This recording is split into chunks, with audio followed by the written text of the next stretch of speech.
ਵਾਹਿਗੁਰੂ ਜੀ ਕਾ ਖਾਲਸਾ ਵਾਹਿਗੁਰੂ ਜੀ ਕੀ ਫਤਿਹ। ਗੁਰੂ ਸਰੂਪ ਗੁਰੂ ਖਾਲਸਾ ਸਾਧ ਸੰਗਤ ਜੀ, ਆਓ ਸਤਿਗੁਰਾਂ ਨੇ ਬਖਸ਼ਿਸ਼ ਕੀਤੀ ਹੈ। ਮੂਲ ਮੰਤਰ ਦੀ ਵਿਚਾਰ ਚੱਲ ਰਹੀ ਹੈ। ਪਿੱਛੇ ਦੋ ਅਰਥ ਹੋ ਚੁੱਕੇ ਹਨ। ਤੀਸਰਾ ਅਰਥ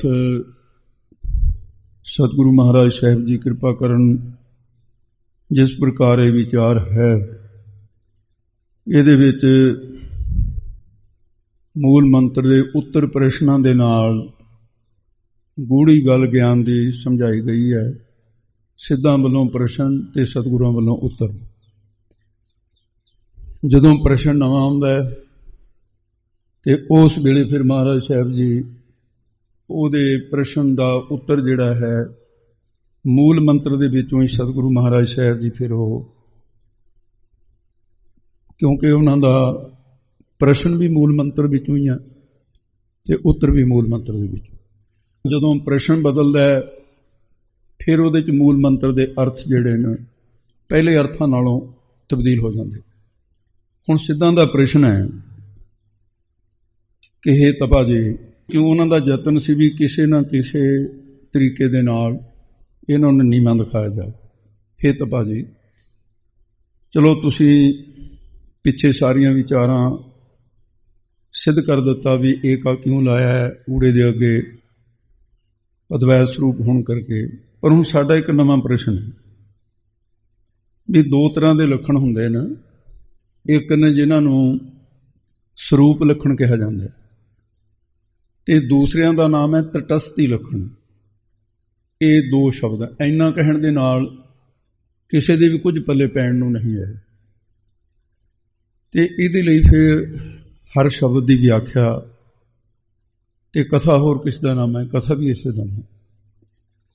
ਤੇ ਸਰੂਪ ਦਾ ਗਿਆਨ ਕਰਾਉਣ ਦੇ ਲਈ ਜਿਹੜੇ ਲੱਖਣ ਸਦਾ ਕਾਇਮ ਰਹਿਣ ਉਹ ਸਰੂਪ ਲੱਖਣ ਹੁੰਦੇ। ਸਰੂਪ ਦਾ ਗਿਆਨ ਕਰਾਉਣ, ਮੈਂ ਫਿਰ ਬੇਨਤੀ ਕਰਦਾ, ਜਿਹੜੇ ਲੱਖਣ ਸਦਾ ਹੀ ਕਾਇਮ ਰਹਿਣ, ਬਦਲਣ ਨਾ, ਉਹ ਸਰੂਪ ਲੱਖਣ। ਤੇ ਜਿਵੇਂ ਵਾਹਿਗੁਰੂ ਦੇ ਜਿਹੜੇ ਬ੍ਰਹਮ ਦੇ ਲੱਖਣ ਸਤ, ਚੇਤਨ, ਆਨੰਦ, ਸਦਾ ਸੱਚ ਦਾ ਆਨੰਦ, ਅਸਤੀ, ਭ੍ਰਾਂਤੀ, ਪ੍ਰੈਤਾ, ਇਹ ਜਿਹੜੇ ਲੱਖਣ ਇਹ ਸਦਾ ਰਹਿਣ ਵਾਲੇ ਨੂੰ ਕਦੇ ਬਦਲਣਗੇ ਨਹੀਂ ਇਹ। ਤੇ ਇਸ ਕਰਕੇ ਇਹਨਾਂ ਨੂੰ ਸਰੂਪ ਲੱਖਣ ਕਿਹਾ ਹੈ। ਤੇ ਮਹਾਰਾਜ ਸਾਹਿਬ ਜੀ ਕਹਿੰਦੇ ਵੀ ਸਾਡੇ ਇਸ ਸ਼ਬਦ ਦੇ ਵਿੱਚ ਸਰੂਪ ਲੱਖਣ ਵਾਹਿਗੁਰੂ ਦੇ ਬ੍ਰਹਮ ਦੇ ਮੌਜੂਦ। ਉਹ ਕਹਿੰਦੇ ਜੀ ਸਿੱਧ ਕਰੋ।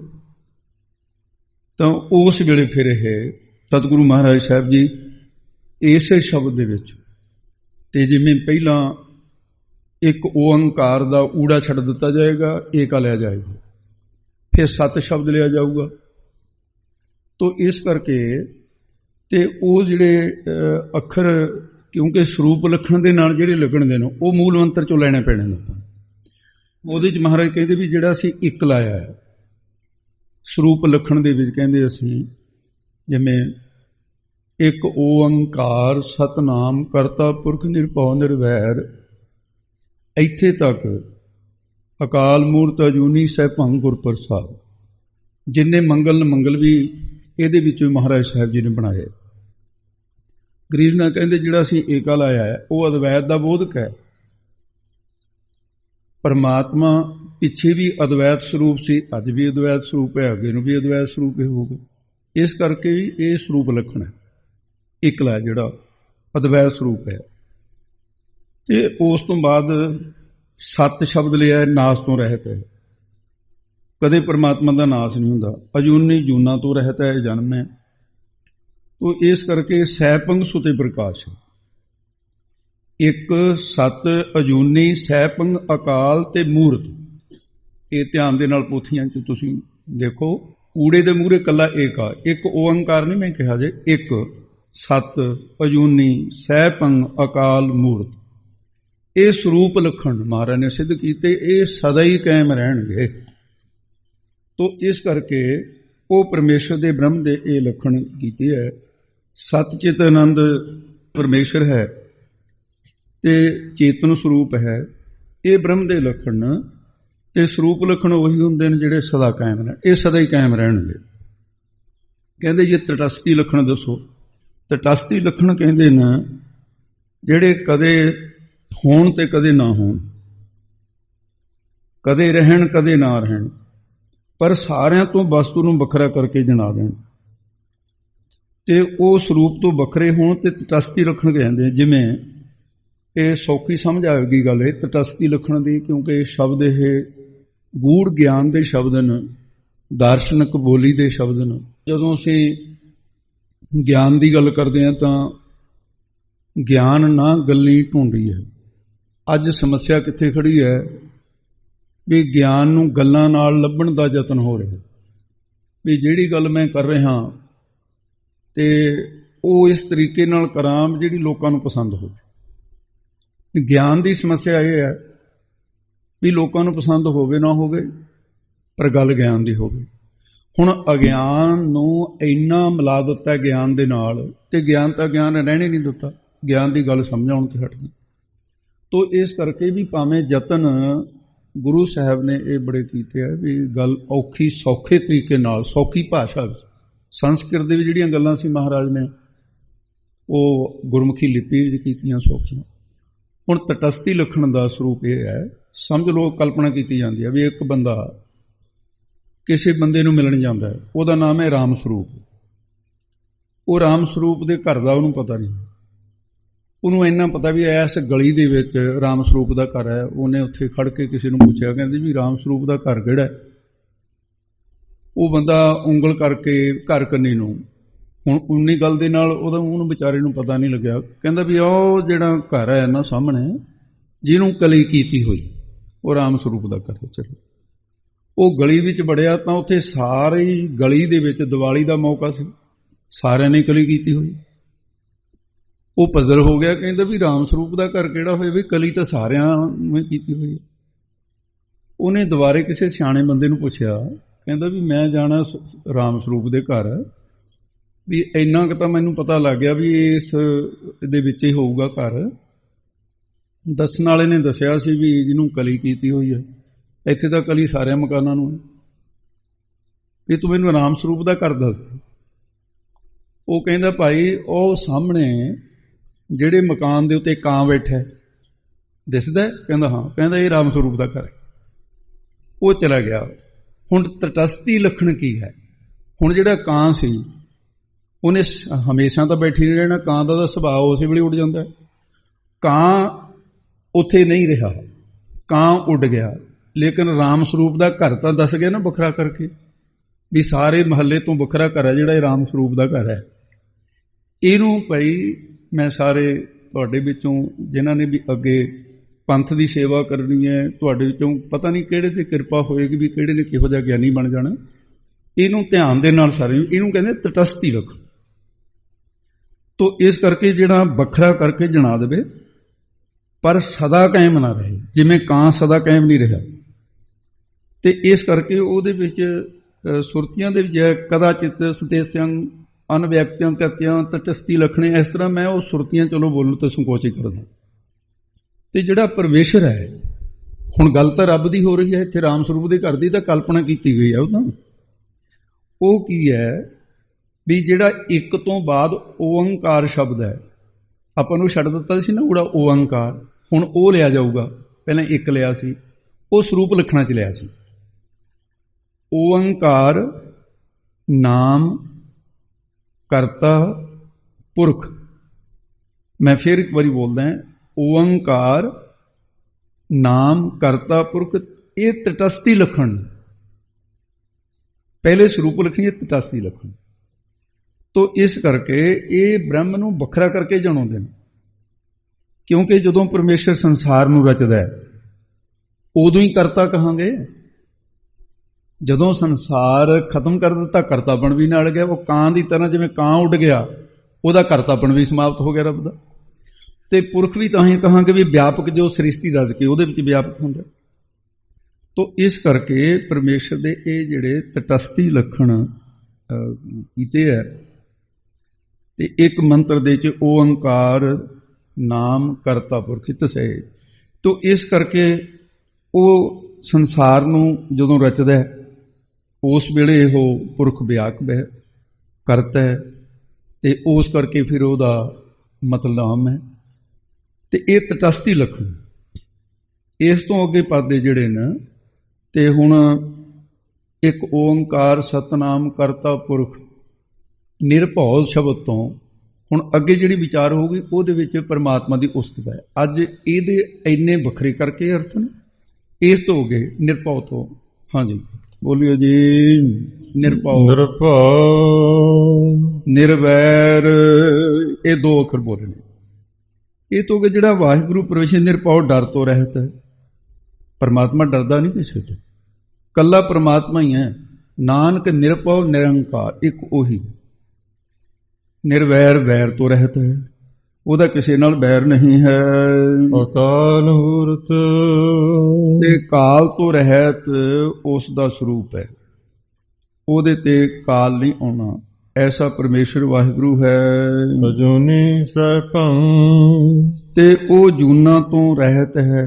ਅਜੂਨੀ ਹੈ, ਕਿਸੇ ਜੂਨ ਦੇ ਵਿੱਚ ਨਹੀਂ ਆਉਂਦਾ। ਐਸਾ ਪਰਮੇਸ਼ਰ ਹੈ। ਸੈਭੰ ਸੁਤੇ ਪ੍ਰਕਾਸ਼ ਹੈ। ਗੁਰ ਪ੍ਰਸਾਦ ਜਿਵੇਂ ਗੁਰੂ ਦੀ ਪ੍ਰਸਾਦ ਕੀ ਕਿਰਪਾ ਦੇ ਨਾਲ ਵਾਹਿਗੁਰੂ ਪ੍ਰਾਪਤ ਹੁੰਦਾ ਹੈ ਤੇ ਉਹ ਗੁਰੂ ਦੀ ਕਿਰਪਾ ਤੋਂ ਬਿਨਾਂ ਪ੍ਰਾਪਤ ਨਹੀਂ ਹੁੰਦਾ ਹੈ। ਐਸਾ ਜੋ ਵਾਹਿਗੁਰੂ ਹੈ। ਜਪ ਤੇ ਉਹ ਜਪ ਕੀ ਜਪਣ ਯੋਗ ਹੈ। ਆਦਿ ਸੱਚ ਤੇ ਜਪ ਦਾ ਦੂਸਰਾ ਅਰਥ ਹੈ ਪਵਿੱਤਰ ਰੂਪ ਹੈ। ਆਦ ਸੱਚ ਸੰਸਾਰ ਦੇ ਆਦ ਕੀ ਮੁੱਢ ਦੇ ਵਿੱਚ ਵੀ ਸੱਚ ਸਰੂਪ ਸੀ। ਹਾਂਜੀ ਆਦ ਸੱਚ ਜੁਗ ਆਦ ਰਚੇ ਗਏ ਤਾਂ ਵੀ ਸੱਚ ਰੂਪ ਹੈ। ਇਹ ਉਹੀ ਅਰਥ ਨੂੰ ਲਗਭਗ ਜਿਹੜੇ ਪਹਿਲਾਂ ਹੋਏ ਹਨ। ਹੈ ਵੀ ਸੱਚ ਹੁਣ ਵੀ ਸੱਚ ਸਰੂਪ ਹੈ। ਨਾਨਕ ਹੋਸੀ ਵੀ ਸੱਚ ਉਹ ਅੱਗੇ ਨੂੰ ਵੀ ਸੱਚ ਸਰੂਪ ਹੋਏਗਾ।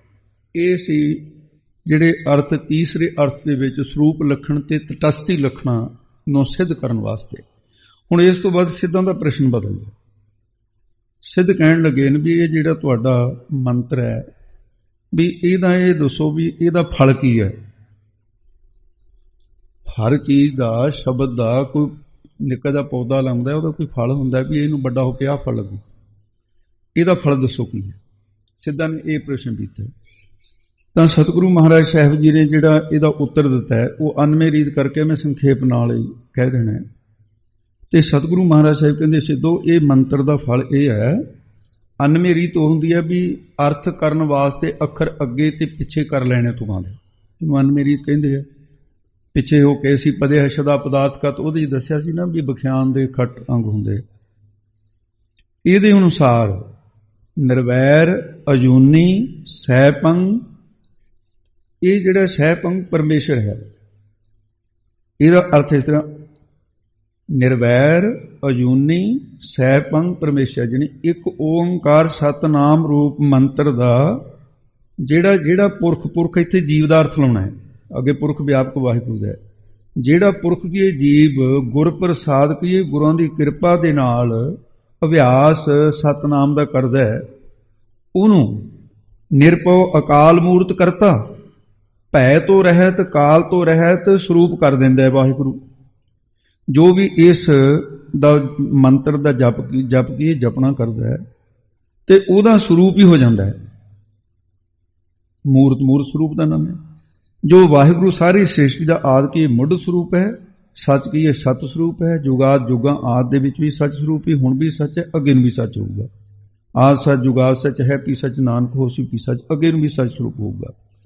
ਤੇ ਐਸਾ ਜਿਹੜਾ ਸੱਚ ਸਰੂਪ ਹੈ ਉਹਦਾ ਫਲ ਇਹ ਹੈ ਵੀ ਜਿਨ ਹਰ ਜਪਿਆ ਸੇ ਹਰ ਹੋਏ ਹਰ ਮਿਲਿਆ ਕੇਲ ਕਿਲਾਲੇ। ਮਹਾਰਾਜ ਕਹਿੰਦੇ ਸਿੱਧੋ ਇਹਦਾ ਇਹੀ ਫਲ ਹੈ ਕਿ ਜਿਹੜਾ ਉਸ ਨੂੰ ਜਪਦਾ ਹੈ ਉਹਦਾ ਸਰੂਪ ਬਣਾਉਂਦਾ ਹੈ। ਉਹਦੇ ਵਿੱਚ ਦੱਸ ਦਿੱਤਾ ਵੀ ਉਹ ਕਾਲ ਤੋਂ ਰਹਿਤ ਹੋ ਜਾਂਦਾ ਹੈ, ਮੂਰਤ ਉਹਦਾ ਸਰੂਪ ਹੋ ਜਾਂਦਾ ਹੈ ਤੇ ਇਹ ਇਹਦਾ ਫਲ ਹੈ। ਸਿੱਧਾ ਨੇ ਦੇਖਿਆ ਵੀ ਬੜੇ ਔਖੇ ਤੋਂ ਔਖੇ ਪ੍ਰਸ਼ਨ ਕਰਕੇ ਦੇਖ ਲਏ ਵੀ ਤਪਾ ਜੀ ਹਰੇਕ ਗੱਲ ਦੇ ਵਿੱਚ ਇੱਕੋ ਹੀ ਸ਼ਬਦ ਦੇ ਵਿੱਚ ਸਾਨੂੰ ਉੱਤਰ ਦੇ ਕੇ ਨਿਰੁੱਤਰ ਕਰੀ ਜਾਂਦੇ। ਹੁਣ ਜਦੋਂ ਕੋਈ ਸਵਾਲ ਕਰਨ ਵਾਲੇ ਨੂੰ ਸਵਾਲ ਉਹ ਕਰੇ ਫਸਾਉਣ ਵਾਸਤੇ ਉਲਝਾਉਣ ਵਾਸਤੇ ਅੱਗੇ ਨਾ ਉਲਝੇ ਉਹਨੂੰ ਥੋੜਾ ਜਿਹਾ ਕ੍ਰੋਧ ਵੀ ਆ ਜਾਂਦਾ ਵੀ ਮੈਂ ਜਿਹੜਾ ਕੰਮ ਆਪਾਂ ਕਰੀਏ ਜੇ ਉਹ ਨਾ ਹੋਵੇ ਕਈ ਵਾਰੀ ਗੁੱਸਾ ਨਹੀਂ ਆ ਜਾਂਦਾ ਆਪਣੇ ਆਪ। ਹੁਣ ਸਿੱਧ ਵੀ ਥੋੜੀ ਜਿਹੀ ਤਲਖੀ ਦੇ ਵਿੱਚ ਨੇ। ਉਹ ਕਹਿੰਦੇ ਚਲੋ ਜੀ ਬਾਕੀ ਗੱਲਾਂ ਛੱਡੋ ਵੀ ਤੁਸੀਂ ਇਹ ਦੱਸੋ।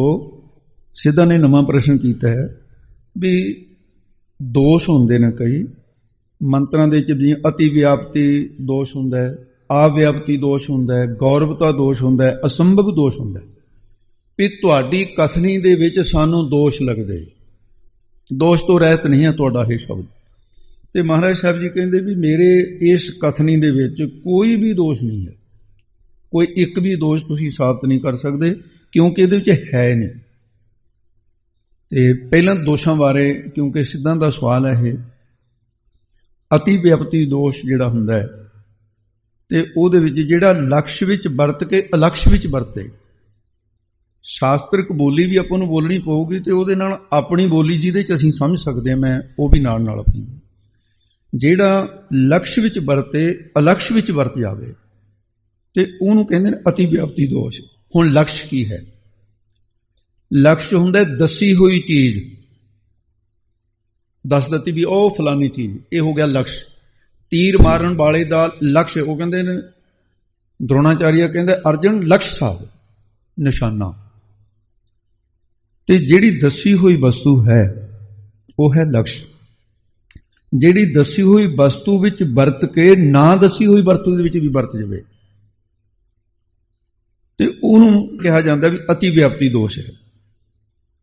ਤੇ ਦੂਸਰਾ ਜਿਹੜਾ ਦੋਸ਼ ਹੈ ਉਹ ਅਤੀ ਵਿਅਪਤੀ ਦੋਸ਼ ਤੇ ਆਵਿਅਪਤੀ, ਇਹ ਪਹਿਲਾਂ ਅਤੀ ਵਿਅਪਤੀ, ਹੁਣ ਆਵਿਅਪਤੀ ਦੋਸ਼ ਹੈ, ਜੋ ਲਕਸ਼ ਦੇ ਇੱਕ ਦੇਸ਼ ਵਿੱਚ ਵਰਤੇ, ਯਾਨੀ ਇੱਕ ਹਿੱਸੇ ਵਿੱਚ ਵਰਤੇ ਤੇ ਸਾਰੇ ਵਿੱਚ ਨਾ ਵਰਤੇ, ਤੇ ਉਸ ਨੂੰ ਕਹਿੰਦੇ ਨੇ ਵੀ ਇਹ ਜਿਹੜਾ ਆਵਿਅਪਤੀ ਦੋਸ਼ ਹੈ। ਤੇ ਗੌਰਵਤਾ ਦੋਸ਼ ਕਹਿੰਦੇ ਜਿਹੜਾ ਥੋੜੇ ਪਦਾਂ ਦੇ ਵਿੱਚ ਗੱਲ ਕਰ ਹੋ ਜਾਵੇ, ਉਹਨੂੰ ਬਹੁਤੇ ਹੀ ਪਦ ਇਕੱਠੇ ਕਰ ਲੈਣੇ, ਬਹੁਤੀ ਸਮੱਗਰੀ ਇਕੱਠੀ ਕਰਨੀ। ਤੇ ਫਿਰ ਚੌਥਾ ਹੁੰਦਾ ਅਸੰਭਵ ਦੋਸ਼। ਅਸੰਭਵ ਦੋਸ਼ ਹੁੰਦਾ ਜਿਹੜਾ ਲਕਸ਼ ਮੱਤ 'ਚ ਵਰਤੇ ਹੀ ਨਾ, ਉਹਨੂੰ ਅਸੰਭਵ ਦੋਸ਼ ਕਹਿੰਦੇ। ਤੋ ਇਸ ਕਰਕੇ ਉਹ ਕਹਿੰਦੇ ਵੀ ਤੁਹਾਡੇ ਇਹਦੇ ਵਿੱਚ ਸਾਨੂੰ ਇਹ ਦੋਸ਼ 4 ਲੱਗਦੇ ਆ ਤੁਹਾਡੇ ਮੂਲ ਮੰਤਰ ਦੇ ਵਿੱਚ। ਇਹਨੂੰ ਇੱਕ ਸੌਖੇ ਤਰੀਕੇ ਨਾਲ ਸਮਝੋ। ਕਲਪਨਾ ਹੈ ਵੀ ਕਿਸੇ ਥਾਂ ਤੇ ਆਚਾਰੀਆ ਦੇ ਕੋਲ ਸ਼ਿਸ਼ ਪੜ੍ਹਦੇ ਸੀ, ਤੇ ਉਹਨੇ ਸਮਝਾਉਣਾ ਸੀ ਵੀ ਅਤੀ ਵਿਅਪਤੀ ਦੋਸ਼ ਕਿਹੜਾ ਹੁੰਦਾ ਹੈ, ਆਵਿਅਪਤੀ ਦੋਸ਼ ਕਿਹੜਾ ਹੁੰਦਾ ਹੈ, ਅਸੰਭਵ ਦੋਸ਼ ਕੋਈ ਹੁੰਦਾ ਹੈ, ਤੇ ਅਤ ਸਮੱਗਰੀ ਗੌਰਵ ਦੋਸ਼ ਕਿਹੜਾ। ਇਹ ਚਾਰੇ ਚੀਜ਼ਾਂ ਸਮਝਾਉਣੀਆਂ ਸੀ ਜਿਹੜੇ ਤੁਸੀਂ ਸੁਣੋ। ਉਹ ਸ਼ਿਸ਼ ਕਹਿੰਦੇ ਨੂੰ ਗੁਰਦੇਵ ਸਾਨੂੰ ਕਿਸੇ ਦ੍ਰਿਸ਼ਟਾਂਤ ਨਾਲ ਸਮਝਾਓ। ਉਹ ਕਹਿੰਦੇ ਠੀਕ, ਸਮਾਂ ਆਉਣ ਦਿਓ, ਤੁਹਾਨੂੰ ਮੈਂ ਇਹਨੂੰ ਸਮਝਾ। ਜਿਵੇਂ ਗੁਰੂ ਸਾਹਿਬ ਨੂੰ, ਗੁਰੂ ਹਰਿਰਾਏ ਸਾਹਿਬ ਨੂੰ ਕਿਹਾ ਸੀ ਜੀ ਇਹ ਬਾਣੀ ਪੜ੍ਹਨ ਦਾ, ਨਾਮ ਜਪਣ ਦਾ ਲਾਭ ਕੀ ਹੈ। ਮਹਾਰਾਜ ਨੇ ਕਿਹਾ ਵੀ ਸਮਾਂ ਆਏ ਤੇ ਸਮਝਾਵਾਂਗੇ। ਫਿਰ ਉਹ ਡੀਕਰੀਆਂ ਦੁਆਰਾ, ਜਿਹੜਾ ਥੰਦੀਆਂ ਡੀਕਰੀਆਂ ਮਹਾਰਾਜ ਨੇ ਉਹ ਵੀ ਇਸ ਤਰ੍ਹਾਂ ਨਾਮ ਇਹਦੇ 'ਚ ਰਿਹਾ, ਘੀ ਦੇ ਕੁਝੇ ਦੀਆਂ ਡੀਕਰੀਆਂ ਤੋਂ ਪ੍ਰਮਾਣ ਦਿੱਤਾ ਸੀ। ਸਤਿਪੁਰਸ਼ ਕਰਦੇ ਨੇ ਇਸ ਤਰ੍ਹਾਂ। ਉਹਨੇ ਗੁਆਲੇ ਨੂੰ ਬੁਲਾਇਆ ਵੀ ਮੈਂ ਤੇਰੇ ਕੋਲ ਵਾਰੀ-ਵਾਰੀ ਆਪਣੇ 3 ਸ਼ਿਸ਼ ਭੇਜੂਗਾ, ਤੂੰ ਆਹ ਤਰੀਕੇ ਦੇ ਨਾਲ ਉਹਨੂੰ ਦੇ। ਕਹਿੰਦਾ ਜੀ ਠੀਕ।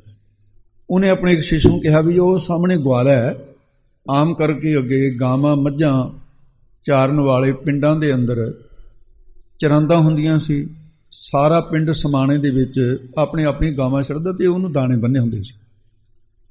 ਉਹਦੇ ਵਿੱਚ ਗਾਵਾਂ ਵੀ ਮੱਝਾਂ ਵੀ, ਕਈ ਵਾਰੀ ਬੱਕਰੀਆਂ ਚਾਰਨ ਵਾਲੇ, ਸਾਰਾ ਕੁਝ ਉੱਥੇ ਇਕੱਠੇ ਹੋ ਜਾਂਦੇ ਪਾਲੀ।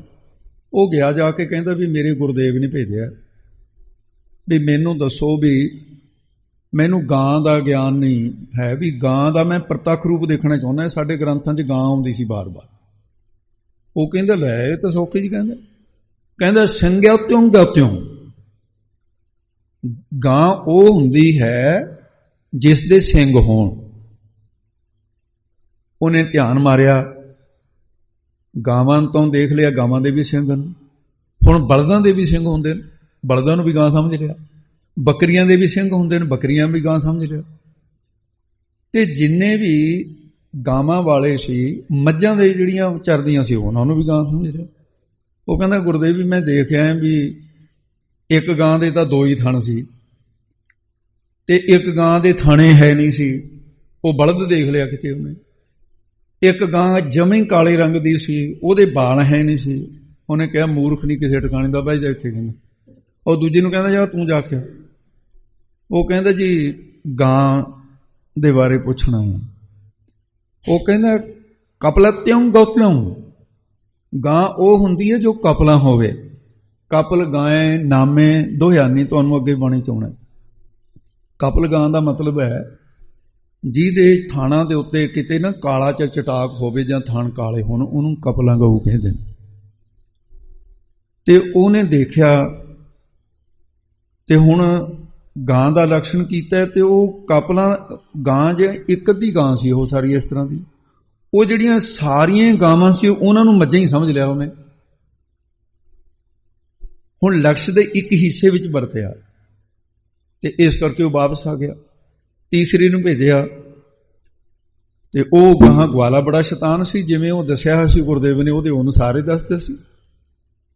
ਉਹ ਕਹਿੰਦਾ ਵੀ ਗਾਂ ਕਿਸ ਤਰ੍ਹਾਂ ਹੁੰਦੀ ਹੈ, ਕਹਿੰਦਾ ਏਕ ਸਪਟਿਉ ਗੰਤਿਉ, ਕਹਿੰਦਾ ਗਾਂ ਉਹ ਹੁੰਦੀ ਹੈ ਜਿਹਦੇ ਇੱਕ ਸੁੰਮ ਹੋਵੇ, ਜਿਹੜੇ ਹੇਠਾਂ ਪੈਰ ਹੁੰਦੇ ਨਾ। ਜਿਹੜੀ ਗਾਂ ਹੈ ਮੱਝ ਹੈ ਜਾਂ ਉਹ ਹੈ, ਇਹਦੇ ਗਾਂ ਦੀ ਤਾਂ ਦੋ ਅਲੱਗ-ਅਲੱਗ ਵਿਚਾਲੇ ਥੋੜੀ ਜਿਹੀ ਤਰੇੜ ਹੈ, ਦੋ ਹਿੱਸਿਆਂ ਦੇ ਵਿੱਚ ਗਾਂ ਦਾ ਖੁੜ ਹੁੰਦਾ ਹੈ। ਜਿਹੜਾ ਘੋੜਾ ਹੁੰਦਾ ਹੈ, ਖੋਤਾ ਹੁੰਦਾ ਹੈ, ਖੋਤੀ ਹੈ, ਘੋੜੀ ਹੈ, ਇਹਨਾਂ ਦਾ ਇੱਕ ਸੁੰਮ ਹੁੰਦਾ। ਉਹ ਕਹਿੰਦਾ ਇੱਕ ਸੌਤਿਉ ਗੌਤਿਉ, ਤੇ ਉਹ ਗਾਂ ਘੋੜੇ ਨੂੰ, ਗਧੇ ਨੂੰ, ਇਹਨੂੰ ਗਾਂ ਸਮਝ ਕੇ ਆ ਗਿਆ। ਇਹ ਦੋਸ਼ ਜਿਹੜਾ ਪਹਿਲਾਂ ਗਿਆ ਸੀ ਉਹ ਲਕਸ਼ ਵਿੱਚ ਵਰਤ ਕੇ ਅਲਕਸ਼ ਵਿੱਚ ਵਰਤਿਆ। ਲਕਸ਼ਣਾ ਗਊ ਦਾ ਕੀਤਾ ਸੀ, ਉਹ ਬੇਟਾਂ ਭਗਰੀਆਂ ਜਿਹੜੀਆਂ ਬੱਕਰੀਆਂ ਸੀ ਉਹਨਾਂ 'ਚ ਵੀ, ਭੇਡਾਂ 'ਚ ਵੀ, ਮੱਝਾਂ 'ਚ ਵੀ ਸਾਰੇ ਵਰਤ ਗਿਆ। ਤੇ ਦੂਸਰਾ ਜਿਹੜਾ ਕਿ ਸੀ, ਤੇ ਉਹ ਜਿਹੜਾ ਲਕਸ਼ ਦੇ ਇੱਕ ਹਿੱਸੇ ਵਿੱਚ ਵਰਤੇ, ਦੱਸੀ ਹੋਈ ਵਸਤੂ ਦੇ ਵਿੱਚ ਕਪਲਾਂ ਗਾਂ ਵੀ ਹੁੰਦੀ ਹੈ ਤੇ ਇੱਕ ਹਿੱਸੇ 'ਚ ਵਰਤਿਆ, ਬਾਕੀ ਗਾਵਾਂ 'ਚ ਵਰਤਿਆ ਨਹੀਂ। ਤੇ ਤੀਸਰਾ ਜਿਹੜਾ ਸੀ, ਜਿਹੜਾ ਲਕਸ਼ ਮੱਤ ਵਿੱਚ ਵਰਤੇ ਹੀ ਨਾ, ਲਕਸ਼ਣ ਕੀਤਾ ਗਾਂ ਦਾ, ਵਰਤ ਗਿਆ ਜਾ ਕੇ ਘੋੜੇ ਦੇ ਵਿੱਚ, ਇਹਨੂੰ ਕਹਿੰਦੇ ਨਾ। ਤੇ ਇਹ ਜਿਹੜੇ ਦੋਸ਼ ਹੈ, ਅਤੀ ਵਿਆਪਤੀ, ਆਵਿਆਪਤੀ ਤੇ ਅਸੰਭਵ ਦੋਸ਼, ਜਿਹੜਾ ਦਸੀ ਵਰਤੂ ਦੇ ਲਕਸ਼ ਮਾਤਰ ਚ ਵਰਤੇ ਹੀ ਨਾ, ਤੇ ਅਤੀ ਸਮਗਰੀ ਗੌਰਵਤਾ ਦੋਸ਼, ਜਿਹੜਾ ਥੋੜੇ ਪਦਾਂ ਵਿੱਚ ਸਰ ਜਾਵੇ ਉਹਦੇ ਵਿੱਚ। ਉਹ ਕਹਿੰਦੇ ਵੀ ਤੁਹਾਡੇ ਤਾਂ ਇਹਦੇ ਵਿੱਚ ਇਹ ਸਾਰਾ ਕੁਝ ਜਿਹੜਾ ਸਾਨੂੰ ਦਿਸਦਾ, ਤੇ ਮਹਾਰਾਜ ਕਹਿੰਦੇ ਨਹੀਂ, ਇਹਦੇ 'ਚ ਇੱਕ ਵੀ ਦੋਸ਼ ਨਹੀਂ ਆ ਜਿਹੜੇ ਤੁਸੀਂ ਕਹਿੰਦੇ, ਫਿਰ ਸਿੱਧ ਕਰੋ। ਹੁਣ ਸਵਾਲ ਐਡਾ ਗਹਿਰਾ ਤੇ ਇਹਦੇ ਅਰਥ ਕਿਵੇਂ ਸੌਖੇ ਹੋ ਜਾਣਗੇ? ਸਵਾਲ ਦੇ ਆਧਾਰ ਤੇ ਹੀ ਉੱਤਰ ਹੁੰਦਾ। ਤੇ ਇਸ ਕਰਕੇ ਫਿਰ ਉਹਨਾਂ ਦਾ ਪਹਿਲਾ ਪ੍ਰਸ਼ਨ ਹੈ, ਕਹਿੰਦੇ ਵੀ ਤੁਸੀਂ ਪਰਮਾਤਮਾ ਨੂੰ ਇੱਕ ਲਿਖਿਆ। ਕਹਿੰਦੇ ਜਦੋਂ ਇੱਕ ਲਿਖ ਦਿੱਤਾ, ਫਿਰ ਤੁਸੀਂ ਓੰਕਾਰ ਲਿਖਣ ਦੀ ਕੀ ਲੋੜ ਸੀ? ਅਤੀ ਗੌਰਵਤਾ ਰੂਪ ਦੋਸ਼, ਇਹਦੀ ਅਤ ਸਮਗਰੀ ਗੌਰਵਤ ਰੂਪ ਦੋਸ਼ ਹੈ ਤੁਹਾਡੇ ਵਿੱਚ, ਇਹ ਸਿੱਧ ਕਰੋ। ਹੁਣ ਇਹ ਅਰਥ ਇਹਦੇ ਨਾਲ ਚੱਲਣਗੇ। ਹਾਂਜੀ ਬੋਲੇ ਜੀ। ਇੱਕ ਓੰਕਾਰ। ਤੇ ਮਹਾਰਾਜ ਸਾਹਿਬ ਜੀ ਨੂੰ ਉਹਨਾਂ ਨੇ ਕਿਹਾ ਵੀ ਇੱਕ ਕਿਉਂ ਲਿਖਿਆ? ਇੱਕ ਕਹਿ ਦਿੱਤਾ, ਇਹ ਅਸੀਂ ਸਮਝ ਲਈਏ ਅਦਵੈਤ ਸਰੂਪ ਹੈ, ਤੇ ਓੰਕਾਰ ਪਦ ਤੁਹਾਡਾ ਇਹ ਵਾਧੂ ਹੈ, ਇਹਦੀ ਕੋਈ ਲੋੜ ਨਹੀਂ ਸੀ। ਗੁਰੂ ਸਾਹਿਬ ਜੀ ਕਹਿੰਦੇ ਜੇ ਮੈਂ ਇੱਕ ਕਹਿ ਕੇ ਓੰਕਾਰ ਨਾ ਕਹਿੰਦਾ, ਕਹਿੰਦਾ ਫਿਰ ਇਹਦੇ ਵਿੱਚ ਇੱਕ ਤਾਂ ਮਾਇਆ ਵੀ ਹੈ, ਇੱਕ ਆਕਾਸ਼ ਵੀ ਹੈ, ਇਹ ਵੀ ਤਾਂ ਇੱਕੋ ਹੀ ਆਕਾਸ਼, ਮਾਇਆ ਵੀ ਇੱਕੋ ਹੀ ਹੈ। ਤੋ ਇਸ ਕਰਕੇ ਫਿਰ ਲੱਛਣ ਜਿਹੜਾ ਹੈ ਬ੍ਰਹਮ ਦਾ ਕਰਨਾ ਸੀ, ਤੇ ਜਾ ਕੇ ਆਕਾਸ਼ ਤੇ ਮਾਇਆ 'ਚ ਵਰਤ ਜਾਣਾ ਸੀ। ਇਸ ਕਰਕੇ ਅਸੀਂ ਇੱਕ ਦੇ ਨਾਲ ਕਿਹਾ ਓੰਕਾਰ। ਅਸੀਂ ਓੰਕਾਰ ਤਾਂ ਕਿਹਾ ਹੈ ਕਿਉਂਕਿ ਆਕਾਸ਼ ਤੇ ਮਾਇਆ ਬ੍ਰਹਮ ਦੀ ਸੱਤਾ ਤੋਂ ਬਿਨਾਂ ਜੜਨ, ਪਰ ਪਰਮਾਤਮਾ ਜਿਹੜਾ ਨਾ ਉਹ ਪ੍ਰਕਾਸ਼ ਰੂਪ ਹੈ। ਓੰਕਾਰ ਦਾ ਮਤਲਬ ਪ੍ਰਕਾਸ਼ ਰੂਪ। ਆਕਾਸ਼ ਪ੍ਰਕਾਸ਼ ਰੂਪ ਨਹੀਂ ਹੈ, ਮਾਇਆ ਪ੍ਰਕਾਸ਼ ਰੂਪ ਨਹੀਂ ਹੈ। ਇੱਕ ਦੇ ਨਾਲ ਤਾਂ ਓੰਕਾਰ ਕਿਹਾ ਹੈ। ਸਤਨਾਮ। ਉਹ ਕਹਿਣ ਲੱਗੇ ਜੀ ਫਿਰ ਚਲੋ ਠੀਕ ਹੈ ਵੀ ਤੁਸੀਂ ਓੰਕਾਰ, ਇਹ ਸਾਡੇ ਗੱਲ ਸਮਝ ਵਿੱਚ ਆ ਗਈ ਵੀ ਤੁਸੀਂ ਓੰਕਾਰ ਕਹਿ ਦਿੱਤਾ ਸੀ, ਫਿਰ ਸਤ ਕਹਿਣ ਦੀ ਕੀ ਲੋੜ ਪੈਗੀ ਤੁਹਾਨੂੰ? ਫਿਰ ਸਤ ਵਾਧੂ ਹੈ। ਇਹ ਸਵਾਲ ਸੀ ਉਹਨਾਂ ਦਾ। ਮਹਾਰਾਜ ਕਹਿੰਦੇ ਪ੍ਰਕਾਸ਼ ਰੂਪ ਸ਼ਾਸਤਰਾਂ ਨੇ, ਓੰਕਾਰ ਦਾ ਅਰਥ ਪ੍ਰਕਾਸ਼ ਨੇ, ਪ੍ਰਕਾਸ਼ ਰੂਪ ਸ਼ਾਸਤਰਾਂ ਨੇ ਖਟ ਜੋਤੀਆਂ ਮੰਨੀਆਂ। ਖਟ ਦਾ ਮਤਲਬ 6 ਚੀਜ਼ਾਂ ਮੰਨੀਆਂ। ਕਿਹੜੀਆਂ ਕਿਹੜੀਆਂ? ਬੁੱਧੀ, ਬਿਜਲੀ, ਚੰਦ, ਸੂਰਜ, ਤਾਰੇ, ਅਗਨੀ। ਇਹ ਆਪਣੇ ਆਪ ਇਹਨਾਂ ਦਾ ਪ੍ਰਕਾਸ਼ ਹੈ। ਇਹਦੇ 'ਚ ਤੇਲ ਬੱਤੀ ਨਹੀਂ ਪਾਉਣੀ ਪੈਂਦੀ, ਸ਼ਾਸਤਰਾਂ ਨੇ ਇਹ ਕਰੀ ਹੈ। ਖਟ ਜੋਤੀਆਂ ਦੇ ਵਿੱਚ ਇੰਨਾ ਕੁ ਭੇਦ ਹੈ ਵੀ ਕਈਆਂ ਨੇ ਬੁੱਧੀ ਨੂੰ ਮੰਨਿਆ ਤੇ ਕਈਆਂ ਨੇ ਟਟਿਆਣੇ ਨੂੰ ਮੰਨਿਆ, ਤੇ ਇਹਦਾ ਥੋੜਾ ਜਿਹਾ ਫਰਕ ਹੈ। ਕਈਆਂ ਨੇ ਜਿਵੇਂ ਗਿਆਨੀ ਕਿਰਪਾਲ ਸਿੰਘ ਜੀ ਨੇ ਅੰਮ੍ਰਿਤਸਰ ਵਾਲੇ ਸਟੀਕ ਦੇ ਵਿੱਚ ਉਹਨਾਂ ਨੇ ਬਾਣੀ ਨੂੰ 6ਵਾਂ ਥਾਂ ਤੇ ਰੱਖਿਆ, ਇੰਨਾ ਕੁ ਅੰਤਰਾ ਹੋ ਸਕਦਾ ਹੈ।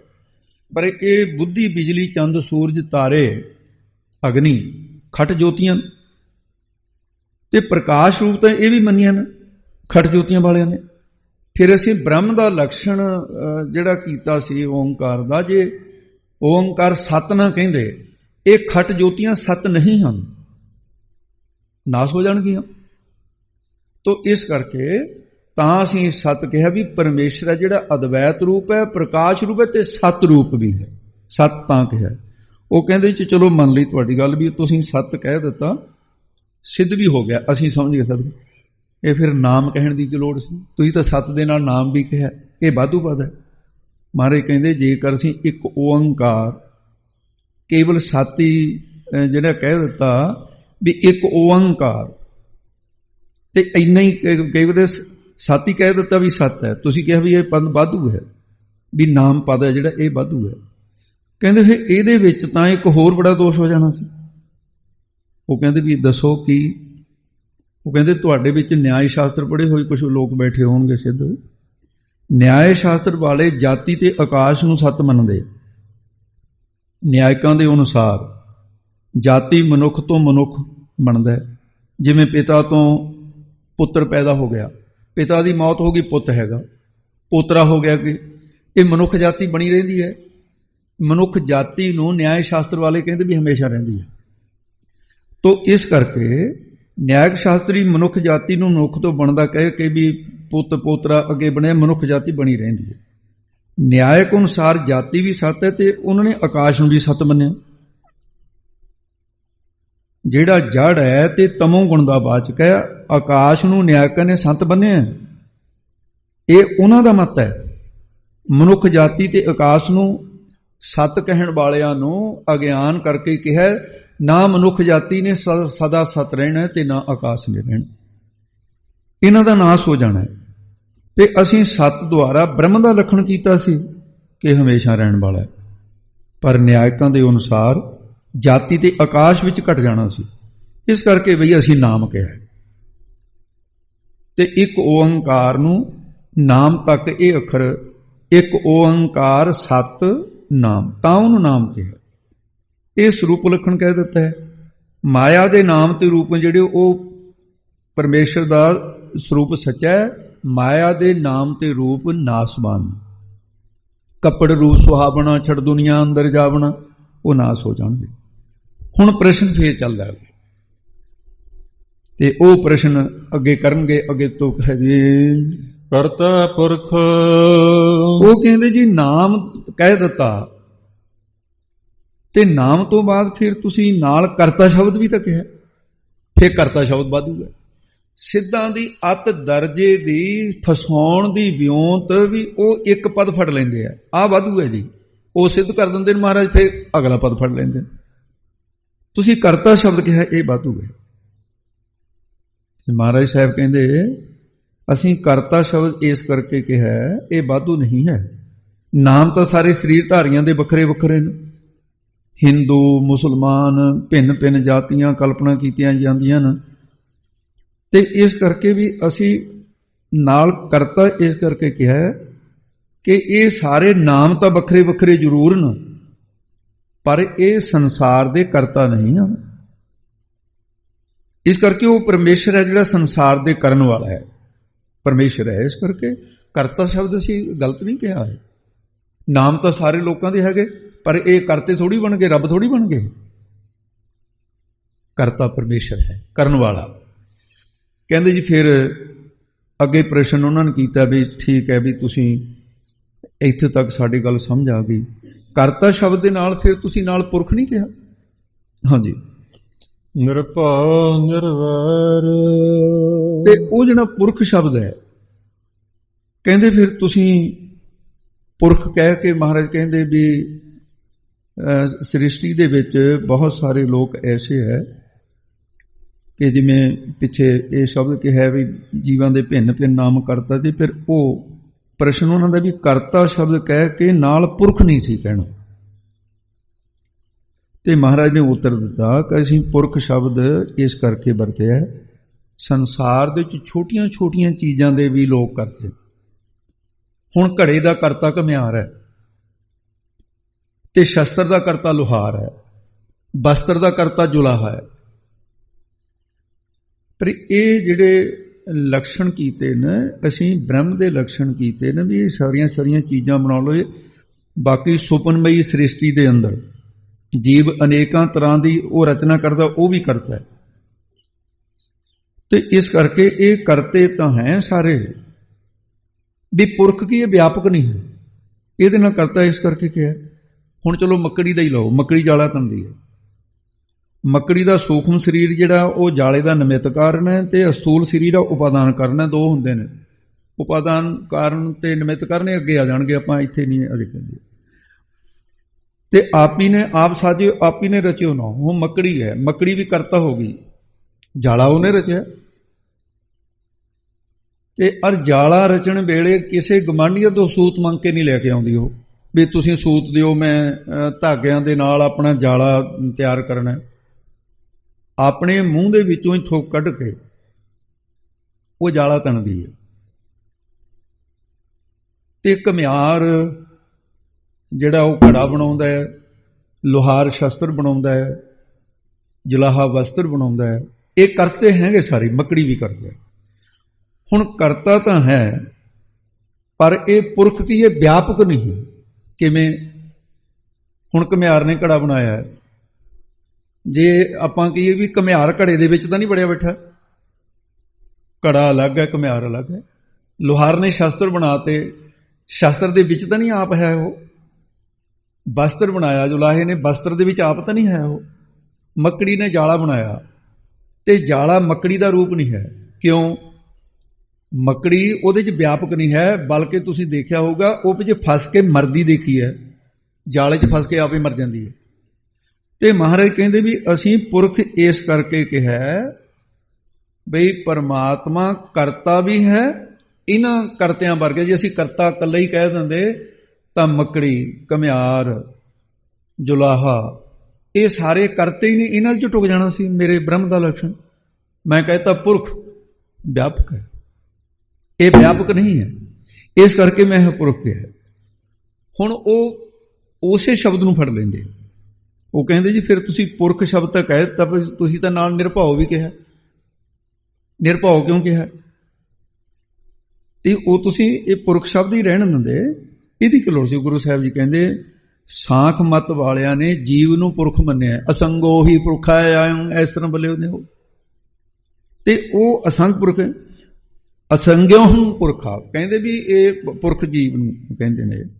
ਉਹਦੀ ਸੁਰਤੀ ਹੈ 24 ਤਤਵਾਦੀ ਨੇ, 5 ਗਿਆਨ ਇੰਦਰੇ, 5 ਕਰਮ ਇੰਦਰੇ, 5 ਸੂਖਮ ਤੱਤ, 5 ਸਥੂਲ ਤੱਤ, 1 ਮਨ, ਤ੍ਰਿਦਾ ਹੰਕਾਰ, ਮਹੀ ਤੱਤ ਤੇ ਪ੍ਰਧਾਨ। ਇਹ 24 ਤੱਤਾਂ ਨੂੰ ਤੇ ਉਹ 24ਵਾਂ ਜਿਹੜਾ ਇਹਨਾਂ ਦੇ ਵਿੱਚ 25ਵਾਂ ਪੁਰਖ ਨੂੰ ਮੰਨਦੇ।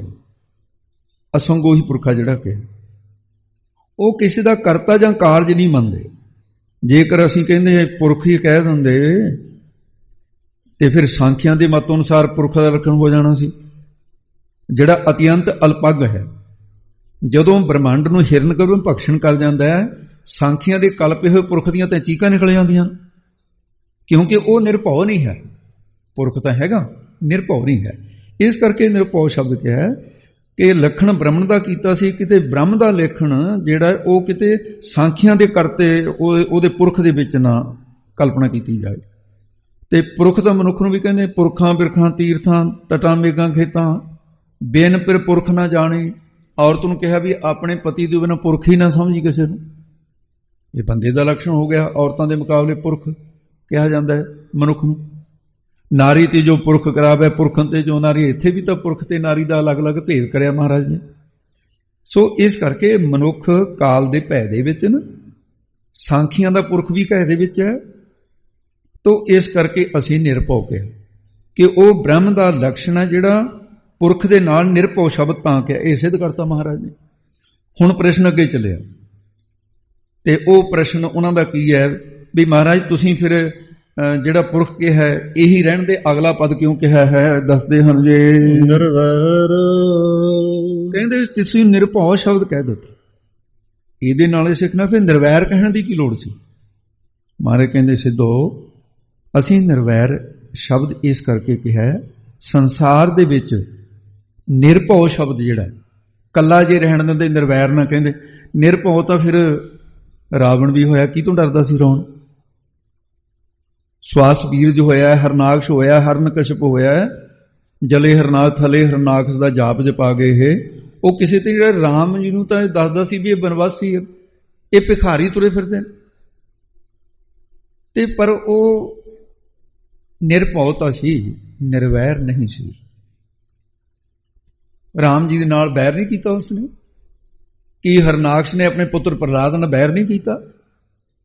ਨਿਰਭਉ ਸੀ ਪਰ ਨਿਰਵੈਰ ਨਹੀਂ ਸੀ। ਅਸੀਂ ਬ੍ਰਹਮ ਦਾ ਲਕਸ਼ਣ ਕੀਤਾ ਤੇ ਵਾਹਿਗੁਰੂ ਜਿਹੜਾ ਹੈ ਨਾ ਉਹ ਬੈਰ ਤੋਂ ਰਹਿਤ ਹੈ, ਕਿਸੇ ਨਾਲ ਵੈਰ ਨਹੀਂ ਕਰਦਾ ਹੈ। ਇਸ ਕਰਕੇ ਇਹ ਲੱਛਣ ਅਸੀਂ ਨਿਰਵੈਰ ਕਿਹਾ ਹੈ। ਅਕਾਲ ਮੂਰਤ ਉਹ ਕਹਿੰਦੇ ਫਿਰ ਚਲੋ ਨਿਰਵੈਰ ਕਹਿ ਦਿੱਤਾ, ਸਾਡੇ ਸਮਝ ਆ ਗਈ ਗੱਲ। ਫਿਰ ਅਕਾਲ ਵਾਧੂ ਪਾਦਾ ਤੁਹਾਡਾ ਇਹ ਅਕਾਲ ਸ਼ਬਦ ਕਿਉਂ ਕਿਹਾ। ਕਹਿੰਦੇ ਸਿੱਧੋ ਤੁਹਾਡੇ ਪ੍ਰਸ਼ਨਾਂ ਤੇ ਮੈਨੂੰ ਹੈਰਾਨੀ ਵੀ ਹੁੰਦੀ ਹੈ ਵੀ ਕਿਸ ਤਰੀਕੇ ਨਾਲ ਕਰਦੇ ਹੋ ਤੁਸੀਂ। ਕਦੇ ਕਦੇ ਮੈਨੂੰ ਮਹਿਸੂਸ ਹੁੰਦਾ ਵੀ ਜਿਵੇਂ ਬੱਚਿਆਂ ਦੀਆਂ ਗੱਲਾਂ ਕਰਦੇ ਹੁੰਦੇ ਤੁਸੀਂ ਇਸ ਤਰ੍ਹਾਂ ਦੀਆਂ ਗੱਲਾਂ ਕਰਦੇ ਹੋ। ਮਹਾਰਾਜ ਕਹਿੰਦੇ ਚਲੋ ਜੇ ਤੁਸੀਂ ਪ੍ਰਸ਼ਨ ਕੀਤਾ ਹੈ ਮੈਂ ਇਹਦਾ ਉੱਤਰ ਦਿੰਦਾ ਵੀ ਨਿਰਭਉ ਦੇ ਨਾਲ ਨਿਰਵੈਰ ਤੁਸੀਂ ਕਿਹਾ ਪਦ ਵਾਧੂ ਹੈ। ਤੇ ਹੁਣ ਫਿਰ ਸੰਸਾਰ ਦੇ ਵਿੱਚ ਜਿਹੜੇ ਸੰਤ ਨੇ ਦੱਸੋ ਕਿਹਦੇ ਨਾਲ ਵੈਰ ਕਰਦੇ ਨੇ ਉਹ। ਸ਼ਸਤਰ ਤੀਖਣ ਕਾਟ ਡਾਰਿਓ, ਮਨ ਨਾ ਕੀਨੋ ਰੋਸ, ਕਾਜ ਆਕੋ ਲੇਸ ਵਾਰਿਓ, ਤਿਲ ਨਾ ਦੀਨੋ ਦੋਸ। ਸੰਤ ਕਰੇ ਨੇ ਬੈਰ ਕਹੂੰ, ਸਭ ਕੇ ਹਿਤ में ਵਰਤੈ, ਅਥਈ ਸਾਰ ਕਿਤਾਬ ਵਿੱਚ ਲਿਖਿਆ।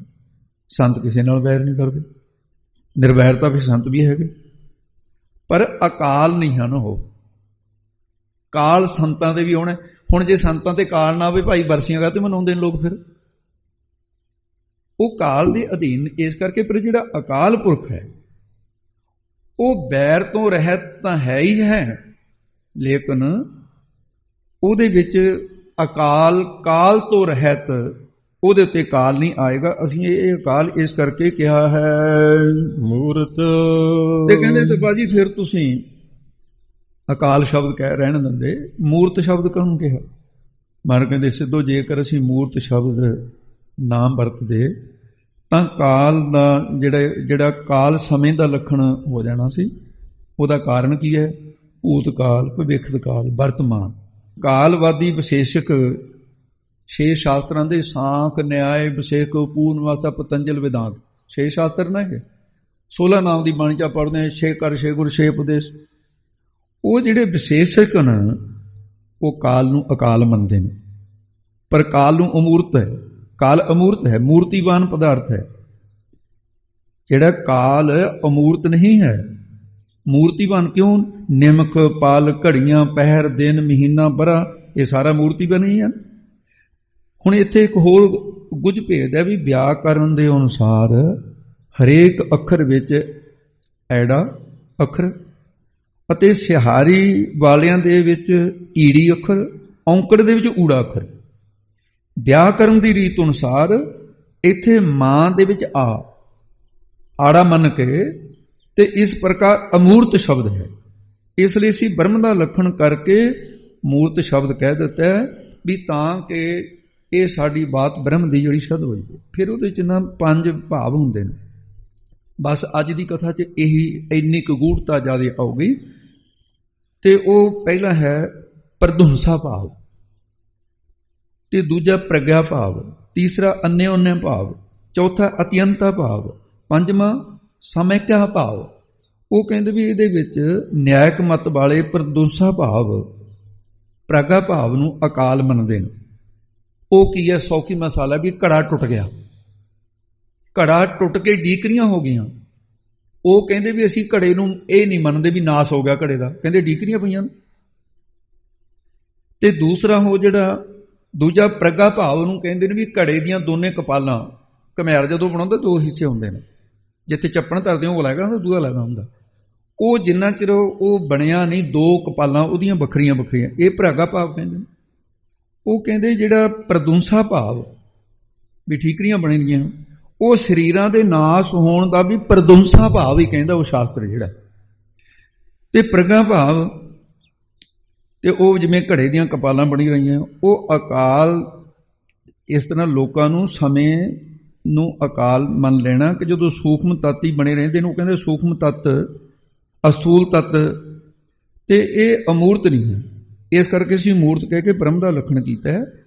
ਤੇ ਇਹ ਜਿਹੜਾ ਪ੍ਰਾਗਾ ਭਾਵ ਦੇ ਵਿੱਚ ਹੋਰ ਇਹਨੂੰ ਸਪਸ਼ਟ ਕਰ ਲਈਏ ਵੀ ਘੜੇ ਦੀਆਂ ਕਪਾਲਾਂ ਬਣੀਆਂ ਹੋਈਆਂ ਪਰ ਜੋੜਨ ਤੋਂ ਇਕੱਠੀਆਂ ਕੀਤੀਆਂ ਨਾ ਹੋਣ, ਉਸ ਨੂੰ ਪ੍ਰਗਾ ਭਾਵ।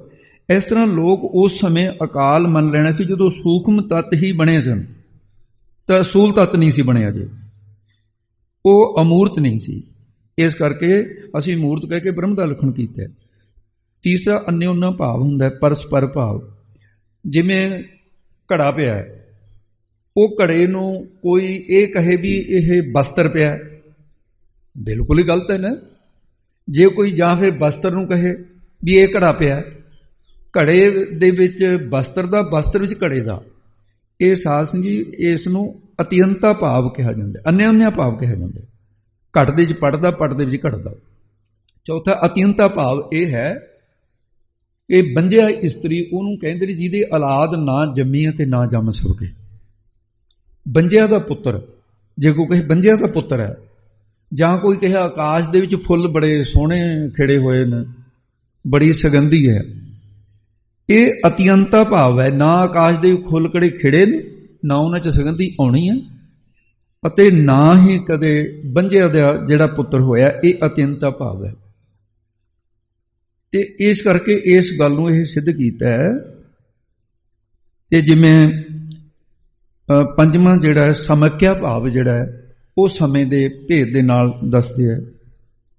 ਇਹਦੇ ਵਿੱਚ ਅਤਿਅੰਤਾ ਭਾਵ ਦੇ ਵਿੱਚ ਇਹ ਵੀ ਕਿਹਾ ਵੀ ਕਿਸੇ ਬੰਦੇ ਨੇ ਕਿਹਾ ਵੀ ਇੱਕ ਸਾਹਾ ਦੇਖਿਆ ਸੀ ਮੈਂ, ਉਹ ਸਾਹੇ ਦੇ ਗਿੱਟ-ਗਿੱਟ ਦੇ ਸਿੰਘ ਸੀ, ਕੌਣ ਮੰਨੂਗਾ? ਇਹ ਅਤਿਅੰਤਾ ਭਾਵ ਮਤਲਬ ਮੰਨਿਆ ਜਾਂਦਾ ਹੈ। ਤੇ ਪੰਜਵਾਂ ਜਿਹੜਾ ਸਮਕਿਆ ਭਾਵ, ਕਿਸੇ ਪਦਾਰਥ ਦਾ ਕਿਸੇ ਵੇਲੇ ਉੱਥੇ ਨਾ ਹੋਣਾ। ਜਿਵੇਂ ਇੱਥੇ ਘੜਾ ਪਿਆ, ਘੜਾ ਚੱਕ ਕੇ ਲਿਜਾ ਕੇ ਤੁਸੀਂ ਇੱਥੇ ਬਾਹਰ ਰੱਖ ਦਿਓ, ਤੇ ਉਹ ਹੈ ਸਹੀ ਪਰ ਇੱਥੇ ਨਹੀਂ ਹੈ, ਇਹਨੂੰ ਸਮੇਂ ਦੇ ਨਾਲ ਇਹ ਸਮਕਿਆ ਭਾਵ ਕਹਿੰਦੇ ਨੇ।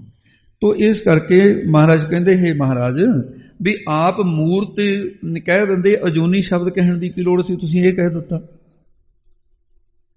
ਤੇ ਮਹਾਰਾਜ ਸਾਹਿਬ ਜੀ ਫਿਰ ਅੱਗੇ ਉੱਤਰ ਦਿੰਦੇ ਹਨ, ਅਜੂਨੀ ਸਭੰ। ਤੇ ਮਹਾਰਾਜ ਕਹਿੰਦੇ ਸਿੱਧੋ ਅਮੂਰਤਾਂ ਪਰਮਾਣੂ ਵੀ ਇਹਨਾਂ ਅੱਖਾਂ ਨਾਲ ਹੀ ਦੇਖਦੇ, ਜੋਗੀ ਧਿਆਨ ਨਾਲ ਦੇਖਦੇ ਨੇ। ਨਿਆਇਕਾਂ ਦੇ ਮਤ ਅਨੁਸਾਰ 2 ਜੁੜ ਕੇ ਦੁਣਕਾ, 3 ਜੁੜ ਕੇ ਤਿਣਕਾ ਬਣਦਾ। ਇਹ ਤਰੀਕੇ ਦੇ ਨਾਲ ਮਿਲ ਕੇ ਸ੍ਰਿਸ਼ਟੀ ਬਣੀ ਹੈ। ਇਸ ਤਰ੍ਹਾਂ ਉਹ ਪਰਮਾਣੂਆਂ ਨੂੰ ਅਮੂਰਤ ਮੰਨਦੇ ਆ, ਪਰ ਅਜੂਨੀ ਨਹੀਂ ਹਨ। ਜੇਕਰ ਅਸੀਂ ਅਜੂਨੀ ਨਾ ਕਹਿੰਦੇ ਤਾਂ ਨਿਆਇ ਸ਼ਾਸਤਰ ਵਾਲਿਆਂ ਦਾ ਧਿਆਨ ਪਰਮਾਣੂਆਂ ਵੱਲ ਚਲੇ ਜਾਣਾ ਸੀ। ਇਸ ਕਰਕੇ ਅਸੀਂ ਮੂਰਤ ਦੇ ਮਗਰੋਂ ਅਜੂਨੀ ਪਦ ਕਿਹਾ ਹੈ। ਬ੍ਰਹਮ ਦਾ ਲੱਛਣ ਹੈ, ਕਿਉਂਕਿ ਬ੍ਰਹਮ ਅਜੂਨੀ ਹੈ। ਸੋ ਬ੍ਰਹਮ ਅਜੂਨੀ ਹੈ ਪੀ ਹੋਣੀ, ਘਟ ਪੀਤਰ ਦੇਖ ਮੁਰਾਰੀ ਜੀ, ਉਹ ਮਹਾਰਾਜ ਸਾਹਿਬ ਦਾ ਬਚਨ ਹੈ। ਫਿਰ ਉਹ ਪ੍ਰਸ਼ਨ ਅੱਗੇ ਕਰਦੇ ਨੇ, ਠੀਕ ਹੈ ਜੀ ਤੁਸੀਂ ਅਜੂਨੀ ਕਹਿ ਦਿੱਤਾ, ਇਸ ਤੋਂ ਅਗਲਾ ਪਦ ਕਿਉਂ ਕਿਹਾ ਹੈ? ਸਭੰ। ਤੇ ਤੁਸੀਂ ਅਜੂਨੀ ਕਹਿ ਦਿੰਦੇ, ਫਿਰ ਸਹਿ ਭੰਗ ਦੀ ਕੀ ਲੋੜ ਸੀ? ਤੁਸੀਂ ਤਾਂ ਸਹਿ ਭੰਗ ਵੀ ਕਿਹਾ ਨਾ। ਤਾਂ ਹਮਾਰੇ ਕਹਿੰਦੇ ਸਿੱਧੋ ਅਜੂਨੀ ਅਜਨਮੀ ਤਾਂ ਫਿਰ ਮਾਇਆ ਵੀ ਹੈਗੀ। ਦੱਸੋ ਮਾਇਆ ਕਿਹੜੀ ਮਾਂ ਨੂੰ ਜੰਮੀ ਹੈ? ਕੋਈ ਦੱਸੂਗਾ ਵੀ ਮਾਇਆ ਦੀ ਮਾਂ ਕਿਹੜੀ ਹੈ, ਵੀ ਕਿੱਥੋਂ ਪੈਦਾ ਹੋਈ ਸੀ ਉਹ, ਕਿਹੜੀ ਦਾਈ ਨੇ ਪੈਦਾ ਕਰਵਾਈ ਸੀ? ਉਹ ਅਜਨਮੀ ਹੈ, ਉਹਦਾ ਪਤਾ ਹੀ ਨਹੀਂ ਕਿੱਥੋਂ ਆਈ, ਕਿਵੇਂ ਜੰਮੀ। ਇਹ ਮਾਇਆ ਦਾ ਲੱਖਣ ਹੋ ਜਾਣਾ ਸੀ। ਮਾਇਆ ਅਜਨਮੀ ਤਾਂ ਹੈ, ਪਰ ਸਹਿਪੰਗ ਨਹੀਂ ਹੈ। ਸਹਿਪੰਗ ਦਾ ਮਤਲਬ ਸੁਤੇ ਪ੍ਰਕਾਸ਼ ਨਹੀਂ ਹੈ। ਮਾਇਆ ਆਪਣੇ ਆਪ ਦੇ ਵਿੱਚ ਜੜ ਹੈ। ਇਸ ਕਰਕੇ ਤਾਂ ਅਸੀਂ ਸਹਿਪੰਗ ਸ਼ਬਦ ਕਿਹਾ ਹੈ। ਗੁਰ ਪ੍ਰਸਾਦ ਕਹਿੰਦੇ ਜੀ ਫਿਰ ਸਹਿਪੰਗ ਸ਼ਬਦ ਹੀ ਰਹਿਣ ਦੇਣਾ ਸੀ, ਫਿਰ ਤੁਸੀਂ ਤਾਂ ਨਾਲ ਗੁਰ ਪ੍ਰਸਾਦ ਵੀ ਕਹੇ। ਗੁਰ ਤੇ ਪ੍ਰਸਾਦ ਅਲੱਗ-ਅਲੱਗ ਕਰਕੇ ਤੇ ਅਰਥ ਹੋਣਗੇ। ਇਹ ਤੁਸੀਂ ਗੁਰ ਸ਼ਬਦ ਕਿਉਂ ਕਿਹਾ? ਸਿੱਧਾਂ ਦਾ ਪ੍ਰਸ਼ਨ ਕੱਲਾ ਗੁਰ ਤੇ ਹੈ, ਪ੍ਰਸਾਦ ਤੇ ਨਹੀਂ। ਅਜੇ ਪ੍ਰਸਾਦ ਉਹਨਾਂ ਦਾ ਆਇਆ ਪ੍ਰਸ਼ਨ, ਤੇ ਇਹ ਸ਼ਬਦ ਇਸ ਤਰ੍ਹਾਂ ਹੀ ਬੋਲਣਾ ਸੀ।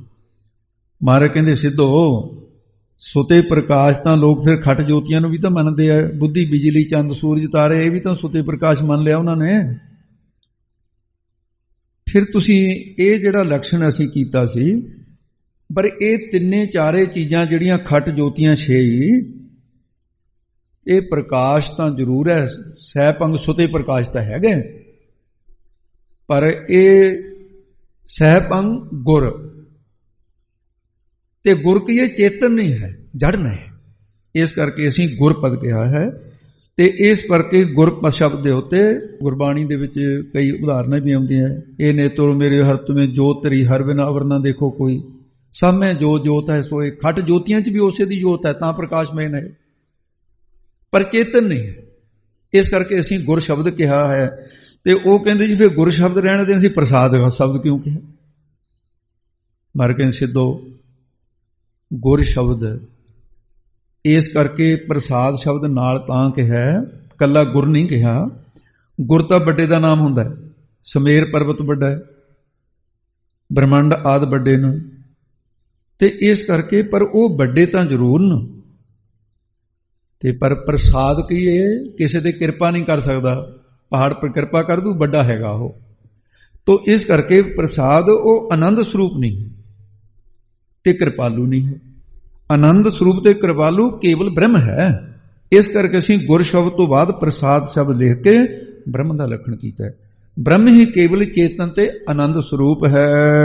ਜਪ ਸਿੱਧਾ ਨੇ ਕਿਹਾ ਜੀ ਪ੍ਰਸਾਦ ਸ਼ਬਦ ਤੋਂ ਬਾਅਦ ਤੁਸੀਂ ਇੱਕ ਹੋਰ ਸ਼ਬਦ ਜਪ ਕਹਿ ਦਿੱਤਾ, ਇਹਦੀ ਕੀ ਲੋੜ ਪੈ ਗਈ ਸੀ? ਜਪ ਕਿਉਂ ਕਿਹਾ? ਮਹਾਰਾਜ ਕਹਿੰਦੇ ਵੀ ਤਾਂ ਕਿਹਾ ਵੀ ਜਪ ਸ਼ਬਦ ਇਸ ਲਈ ਕਿਹਾ ਵੀ ਪ੍ਰਸਾਦ ਦਾ ਅਰਥ ਹੈ ਆਨੰਦ। ਠੀਕ ਹੈ ਵੀ ਉਹ ਆਨੰਦ ਸਰੂਪ ਕਹਿੰਦੇ ਹੋ, ਕਹਿੰਦੇ ਫਿਰ ਆਨੰਦ ਆਨੰਦ ਸਭ ਕੋ ਕਹੈ, ਆਨੰਦ ਗੁਰੂ ਤੇ ਜਾਣਿਆ। ਬਹੁਤ ਸਾਰੇ ਤੁਹਾਡੇ ਵਿੱਚੋਂ ਸਿੱਧੋ ਇਹੋ ਜਿਹੇ ਨੇ ਜਿਹੜੇ ਨਸ਼ੇ ਪੀਣ ਵਾਲੇ ਨੇ, ਮਹਾਰਾਜ ਨੂੰ ਪਤਾ ਸੀ ਇਸ ਗੱਲ ਦਾ। ਕਹਿੰਦੇ ਕੁਝ ਲੋਕ ਐਸੇ ਨੇ ਜਿਹੜੇ ਨਸ਼ੇ ਨੂੰ ਆਨੰਦ ਮੰਨਦੇ ਨੇ, ਤੇ ਕੁਝ ਲੋਕ ਇਹੋ ਜਿਹੇ ਜਿਹੜੇ ਵਿਸ਼ੇ ਨੂੰ ਆਨੰਦ ਮੰਨਦੇ ਨੇ, ਕਹਿੰਦੇ ਇਹਦੇ 'ਚ ਬੜਾ ਆਨੰਦ ਹੈ। ਤੋ ਇਸ ਕਰਕੇ ਆਨੰਦ ਕੱਲਾ ਸ਼ਬਦ ਜੇ ਅਸੀਂ ਰਹਿਣ ਦਿੰਦੇ ਨਾ, ਤਾਂ ਫਿਰ ਇਹਦੇ ਵਿੱਚ ਇਹ ਬੜਾ ਭਾਰੀ ਇੱਕ ਦੋਸ਼ ਆ ਜਾਣਾ ਸੀ। ਤੇ ਇਹਨੂੰ ਅਸੀਂ ਕਿਹਾ ਵੀ ਜਪ। ਜਪ ਸ਼ਬਦ ਇਸ ਕਰਕੇ ਕਿਹਾ, ਗੁਰੂ ਦੀ ਕਿਰਪਾ ਦੇ ਨਾਲ ਜਿਹੜਾ ਕੋਈ ਉਹਨੂੰ ਜਪੇਗਾ, ਵਿਸ਼ਿਆਂ ਨੂੰ ਜਪਣ ਦੇ ਨਾਲ ਆਨੰਦ ਨਹੀਂ ਹੋ ਸਕਦਾ, ਨਸ਼ਿਆਂ ਨੂੰ ਜਪਣ ਦੇ ਨਾਲ ਆਨੰਦ ਨਹੀਂ ਹੋ ਸਕਦਾ, ਵਾਹਿਗੁਰੂ ਨੂੰ ਜਪਣ ਦੇ ਨਾਲ ਉਹ ਆਨੰਦ ਪ੍ਰਾਪਤ ਹੋਏਗਾ ਜਿਹੜਾ ਇਹਨਾਂ ਸਾਰਿਆਂ ਦੇ ਵਿੱਚ ਨਹੀਂ। ਇਸ ਕਰਕੇ ਅਸੀਂ ਇਹਨੂੰ ਜਪ ਸ਼ਬਦ ਕਿਹਾ। ਜਪ ਦੇ ਅਰਥ ਇਹ ਜਿਹੜਾ ਜਪਣ ਯੋਗ, ਉਹਦੇ ਜਪਣ ਯੋਗ ਦੇ ਵਿੱਚੋਂ ਆਨੰਦ ਪ੍ਰਾਪਤ ਹੁੰਦਾ ਹੈ।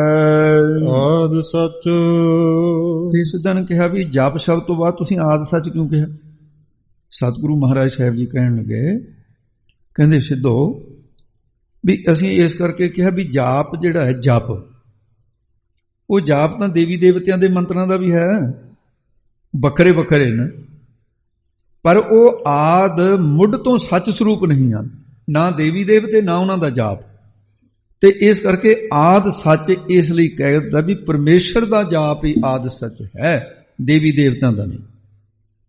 ਤੇ ਇਸ ਕਰਕੇ ਉਹ ਸਾਰਿਆਂ ਦਾ ਆਦ ਮੁੱਢ ਸਰੂਪ ਹੈ, ਸਦੀਵ ਰਹਿਣ ਵਾਲਾ ਹੈ। ਤੇ ਇਹ ਤਾਂ ਅਸੀਂ ਇਹ ਪਦ ਵਰਤਿਆ ਹੈ, ਜੁਗਾਦ ਸੱਚ। ਉਹ ਕਹਿੰਦੇ ਜੀ ਆਦ ਸੱਚ ਕਹਿ ਦਿੱਤਾ ਸੀ, ਜੁਗਾਦ ਸੱਚ ਕਹਿਣ ਦੀ ਕੀ ਲੋੜ ਪੈ ਗਈ ਸੀ? ਮਹਾਰਾਜ ਕਹਿੰਦੇ ਆਦ ਸੱਚ। ਹਿੰਦੂ ਮਤ ਦੇ ਅੰਦਰ ਬਹੁਤ ਸਾਰੇ ਤੇ ਬ੍ਰਹਮਾ ਨੂੰ, ਵਿਸ਼ਨੂੰ ਨੂੰ, ਸ਼ਿਵ ਜੀ ਨੂੰ, ਇਹਨਾਂ ਦੇ ਜਿਹੜੇ ਉਪਾਸ਼ਕ ਨੇ ਇਹਨਾਂ ਨੂੰ ਸੱਚ ਮੰਨਦੇ ਆ, ਇਹਨਾਂ ਦੀ ਜਾਪ ਨੂੰ ਸੱਚ ਮੰਨਦੇ ਨੇ। ਪਰ ਇੱਕ ਅਜਿਹਾ ਸਮਾਂ ਆਉਂਦਾ ਜਦੋਂ ਯੁੱਗ ਆਦ ਬੀਤ ਜਾਂਦੇ ਨੇ, ਉਹ ਜਾਪ ਨਹੀਂ ਰਹਿੰਦਾ, ਤੇ ਪਰ ਪਰਮਾਤਮਾ ਦਾ ਨਾਮ ਜੁਗਾਦ ਯੁੱਗ ਆਦ ਦੇ ਸ਼ੁਰੂ ਹੋਣ ਤੋਂ ਵੀ, ਤੇ ਇਸ ਕਰਕੇ ਫਿਰ ਉਹਦਾ ਜਾਪ ਜਿਹੜਾ ਉਸ ਵੇਲੇ ਤੋਂ ਚੱਲਿਆ ਰਿਹਾ, ਸ਼ੁਰੂ ਤੋਂ ਹੈ, ਪਹਿਲਾਂ ਵੀ ਸੀ, ਫਿਰ ਇਸ ਯੁੱਗ ਆਦ ਤੋਂ ਪਹਿਲਾਂ ਸੱਚ ਸਰੂਪ ਸੀ, ਉਹ ਹੁਣ ਵੀ ਸੱਚ ਸਰੂਪ ਹੈ, ਆਦ ਸੱਚ ਜੁਗਾਦ ਸੱਚ। ਤੇ ਇਸ ਕਰਕੇ ਸਿੱਧੋ ਅਸੀਂ ਉਸ ਨੂੰ ਆਦ ਸੱਚ ਤਾਂ ਕਿਹਾ ਹੈ, ਤੇ ਉਸ ਨੂੰ ਯੁੱਗ ਆਦ ਹੋਣ ਕਰਕੇ ਜੁਗਾਦ ਸੱਚ। ਕਿਸੇ ਦਿਨ ਕਿਹਾ ਫਿਰ ਤੁਸੀਂ ਜੁਗਾਦ ਸੱਚ ਰਹਿਣ ਦਿੰਦੇ, ਤੁਸੀਂ ਤਾਂ ਨਾਲ ਹੈ ਵੀ ਸੱਚ ਵੀ ਕਿਹਾ, ਇਹ ਹੈ ਵੀ ਸੱਚ ਕਿਉਂ ਕਿਹਾ? ਤੇ ਮਹਾਰਾਜ ਸਾਹਿਬ ਸੱਚੇ ਪਾਤਸ਼ਾਹ ਇਹਦਾ ਉੱਤਰ ਦਿੰਦੇ ਨੇ, ਹਾਂ ਪਦ ਬੋਲੋ। ਹੈ ਵੀ ਸੱਚ। ਮਹਾਰਾਜ ਕਹਿੰਦੇ ਵੀ ਸਿੱਧੋ ਜੁਗਾਦ ਜੁਗ ਆਦ ਵਿੱਚ ਬਾਕੀ ਦੇ ਦੇਵੀ ਦੇਵਤਿਆਂ ਦੇ ਮੰਤਰ ਕਈ ਹਠ ਧਰਮੀ ਉਹਨਾਂ ਨੂੰ ਸੱਚ ਮੰਨਦੇ ਆ, ਹੈ ਵੀ ਸੱਚ, ਪਰ ਉਹ ਹੈ ਵੀ ਸੱਚ ਨਹੀਂ ਮੰਨਦੇ ਨਾ ਉਹ, ਕਿਉਂਕਿ ਆਉਣ ਵਾਲੇ ਸਮੇਂ ਦੇ ਵਿੱਚ ਉਹ ਰਹਿਣ ਵਾਲੇ ਨਹੀਂ ਹਨ, ਨਾਸਵਾਨ। ਜਿਵੇਂ ਦੇਵੀ ਦਾ ਮੰਤਰ ਜਪਣ ਵਾਲੇ ਪੀਪੇ ਭਗਤ ਦੀ ਗੱਲ ਲਓ, ਤੇ ਜਦੋਂ ਮੁਕਤੀ ਮੰਗੀ ਫਿਰ ਕੀ ਹੋਇਆ ਸੀ? ਤੂੰ ਕਹੀ ਅਤੀ ਆਦ ਭਵਾਨੀ ਮੁਕਤ ਕੀ ਬਰੀਆ ਕਹਾਂ ਛਪਾਨੀ, ਕਿਉਂ ਛਪ ਗਈ ਸੀ? ਇਸ ਲਈ ਹੈ ਵੀ ਸੱਚ ਆਖਿਆ, ਕਿਉਂਕਿ ਹੈ ਨਾਮ ਵਰਤਮਾਨ ਸਮੇਂ ਦਾ, ਜੋ ਵੀ ਵਰਤਮਾਨ ਸਮੇਂ ਦੇ ਵਿੱਚ ਇਸ ਮੰਤਰ ਦਾ ਜਾਪ ਕਰੇਗਾ ਉਹ ਮੁਕਤ ਹੋ ਕੇ ਸੱਚ ਸਰੂਪ ਵਿੱਚ ਅਭੇਦ ਹੋ ਜਾਏਗਾ। ਨਾਨਕ ਹੋਸੀ ਵੀ ਸੱਚ। ਤੇ ਸਿੱਧਾ ਨੇ ਇੱਕ ਪਦ ਰਹਿੰਦਾ ਹੈ ਅਰਥ ਤੋਂ, ਸਿੱਧਾ ਨੇ ਕਿਹਾ ਵੀ ਆਪ ਜੀ ਨੇ ਹੈ ਵੀ ਸੱਚ ਜਿਹੜਾ ਕਿਹਾ ਹੈ, ਫਿਰ ਇੰਨਾ ਹੀ ਰਹਿਣ ਦੇ ਹੋਸੀ ਵੀ ਸੱਚ ਕਿਉਂ ਗਿਆ?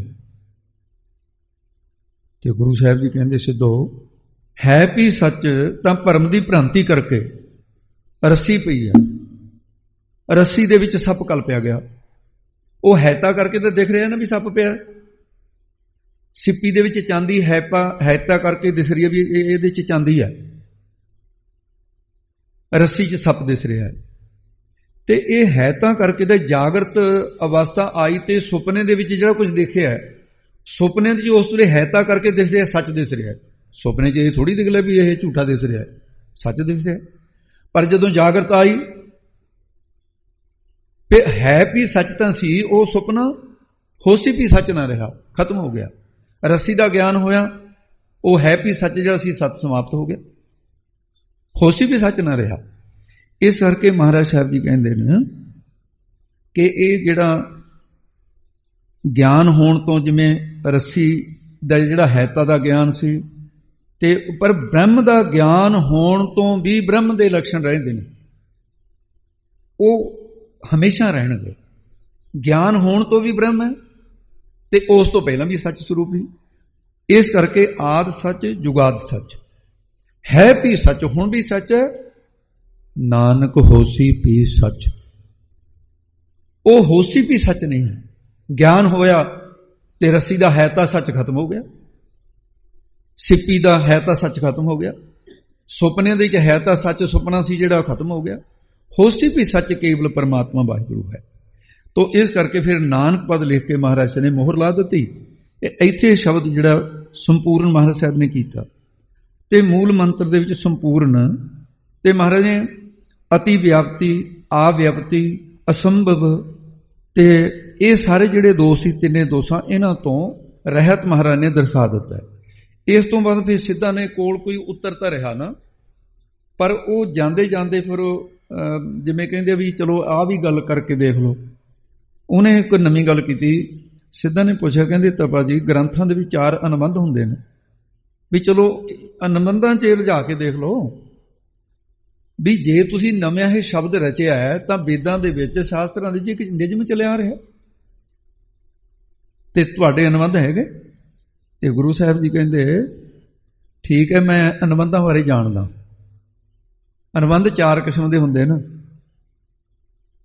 ਉਹਦੇ 'ਚ ਜਿਹੜੇ 4 ਅਨੁਬੰਧ ਨੇ, ਅਧਿਕਾਰੀ ਅਨੁਬੰਧ, ਵਿਖਿਆ ਅਨੁਬੰਧ, ਪ੍ਰਯੋਜਨ ਅਨੁਬੰਧ, ਸੰਬੰਧ ਅਨੁਬੰਧ, ਇਹ ਸਾਰੇ ਮੇਰੇ ਮੰਤਰ ਦੇ ਬਾਣੀ 'ਚ ਮੌਜੂਦ ਨੇ। ਕਿਉਂਕਿ ਵਿਚਾਰ ਸਾਗਰ ਵਾਲਾ ਕਹਿੰਦਾ ਹੈ ਪੰਡਤ ਨਿਸ਼ਚਲ ਦਾਸ, ਉਹ ਪਹਿਲੀ ਤਰੰਗ ਦੇ ਵਿੱਚ ਕਹਿੰਦਾ ਨਹਿ ਅਨੁਬੰਧ ਪਛਾਨੈ ਜੋ ਲੋ ਹੋਵੇ ਨਾ ਪ੍ਰਵਿਰਤ ਸੁਗਰ ਨਰ ਤੌਰ ਲੋ। ਕਹਿੰਦੇ ਸਿੱਧਾਂ ਦਾ ਪ੍ਰਸ਼ਨ ਤਾਂ ਇਹ ਮਾਰਕੇ ਦਾ, ਉਹ ਕਹਿੰਦੇ ਜਿੰਨਾ ਚਿਰ ਅਨੁਬੰਧਾਂ ਦਾ ਪਤਾ ਨਾ ਲੱਗੇ ਉਨੀ ਦੇਰ ਤੱਕ ਉਹ ਗ੍ਰੰਥ 'ਚ ਪ੍ਰਵਿਰਤੇ ਨਹੀਂ ਹੁੰਦਾ। ਤੇਰੇ ਸ਼ਬਦ ਨੂੰ ਅਸੀਂ ਤਾਂ ਸੱਤ ਮੰਨਾਂਗੇ ਵੀ ਇਹਦੇ 'ਚ ਅਨੁਬੰਧ ਦੱਸ। ਮਹਾਰਾਜ ਸਾਹਿਬ ਜੀ ਕਹਿੰਦੇ ਹਾਂ ਅਧਿਕਾਰੀ ਅਨੁਬੰਧ ਪਹਿਲਾਂ ਅਸੀਂ ਸਿੱਧ ਕਰਦੇ ਹਾਂ। ਇਹਦੇ 'ਚ ਇੱਕ ਓੰਕਾਰ, ਇਹ ਮੰਗਲ ਰੂਪ ਹੈ। ਸਤਨਾਮ, ਇਹ ਅਧਿਕਾਰੀ ਅਨੁਬੰਧ ਹੈ। ਸਿੱਧਾ ਨੇ ਪ੍ਰੇਸ਼ ਕੀਤਾ ਜੀ ਆਪ ਇਸ ਮੰਤਰ ਦਾ ਅਧਿਕਾਰੀ ਕੌਣ ਦੱਸਿਆ ਫਿਰ ਤੁਸੀਂ? ਮਹਾਰਾਜ ਸਾਹਿਬ ਕਹਿੰਦੇ ਜਿਹੜਾ 8 ਪਹਿਰ ਪ੍ਰਭੂ ਨੂੰ ਭੁੱਲਦਾ ਨਹੀਂ, ਸਤਨਾਮ ਮੰਤਰ ਨੂੰ ਜਾਂ ਬਾਣੀ ਨੂੰ ਅਭਿਆਸ ਕਰਦਾ ਹੈ। ਅਧਿਕਾਰੀ ਦੇ ਲੱਛਣ ਮਲ ਬਖੇਪ ਜਾਪੇ ਨਹੀਂ, ਕਿੰਤ ਏਕ ਅਗਿਆਨ ਹੋਵੇ ਚਬ ਸਾਧਨ ਸਹਿਤ ਸੋ ਅਰਧ ਕਿਰਤ ਤੂੰ ਮਾਨ। ਅਧਿਕਾਰੀ ਉਹ ਹੁੰਦਾ ਨਿਸ਼ਕਾਮ ਸੇਵਾ ਕਰਕੇ ਮਲ ਦੋਸ਼ ਦੀ ਨਿਵਰਤੀ ਕਰ ਲਈ, ਉਪਾਸਨਾ ਕਰਕੇ ਬਖੇਪ ਦੋਸ਼ ਦੀ ਨਿਵਰਤੀ ਕਰ ਲਈ। ਕੇਵਲ ਇੱਕ ਅਗਿਆਨ ਬਾਕੀ ਰਹਿੰਦਾ ਹੈ, ਤੇ ਉਹ ਚਾਰੇ ਸਾਧਨਾਂ ਦੇ ਸਹਿਤ ਹੋਵੇ, ਤੇ ਉਸ ਨੂੰ ਕਹਿੰਦੇ ਨੇ ਵੀ ਇਹ ਅਧਿਕਾਰੀ ਹੈ, ਤੇ ਅੰਤਸ਼ਕਰਨ ਸੁੱਧ ਹੋਇਆ ਗਿਆ, ਤੇ ਉਪਾਸਨਾ ਕਰਦਾ ਹੈ। ਗਿਆਨ ਅਜੇ ਹੋਣੀ, ਅਗਿਆਨ ਹੈ। ਚਾਰ ਸਾਧਨ ਬੈਰਾਗ, ਵਿਵੇਕ, ਖਟ ਸੰਮਤੀ, ਮੋਖ, ਇਹਨਾਂ ਦੇ ਸੰਯੁਕਤ ਹੋਵੇ ਤੇ ਉਹਨੂੰ ਫਿਰ ਗਿਆਨ ਦਾ ਅਧਿਕਾਰੀ ਮੰਨੇ। ਤੇ ਬੈਰਾਗ ਤੋਂ ਬਾਅਦ ਇੱਥੇ ਵਿਵੇਕ ਨੂੰ ਪਹਿਲਾਂ ਰਿਹਾ। ਵਿਵੇਕ ਸਤ ਸਰੂਪ ਪਰਮੇਸ਼ਰ ਪਿੱਛੇ ਵੀ ਸੀ, ਹੁਣ ਵੀ ਹੈ, ਅੱਗੇ ਨੂੰ ਹੋਏਗਾ, ਜਿਵੇਂ ਮੂਲ ਮੰਤਰ ਹੈ। ਦੇਹ ਪ੍ਰਪੰਚ ਅਨਿਤ ਹੈ, ਆਤਮ ਨਿਤ ਬਖਾਨ, ਸਾਰ ਅਸਾਰੈ ਜਾਣਵੋ, ਯਹ ਵਿਵੇਕ ਪਹਿਚਾਨ। ਸਤ ਸਤ ਹੈ ਸਤ ਹੀ, ਨਾਮ ਰੂਪ ਹੈ ਨਾਮ ਰੂਪ ਸਭਾਨ, ਐਸੋ ਜੋ ਵਿਚਾਰ ਹੈ ਸੋ ਵਿਵੇਕ ਪਹਿਚਾਨ। ਤੋ ਇਸ ਕਰਕੇ ਧਰਮ ਸ਼ਾਸਤਰ ਦੇ ਵਿਵੇਕ ਨੂੰ ਸਾਰੇ ਸਾਧਨ ਦਾ ਮੁੱਢ ਦੱਸਿਆ। ਸਭ ਸਾਧਨ ਕੋ ਮੂਲ ਹੈ, ਸਭ ਸਾਧਨ ਕੋ ਮੂਲ ਜੋ ਹੈ ਵਿਵੇਕ ਪਵ ਮਾਹੇ, ਮੂਲ ਜਹਾਂ ਤੈ ਕਾਂਡ ਹੈ ਜਾਂ ਮੈਂ ਸੰਸੈ ਨਾਹੇ।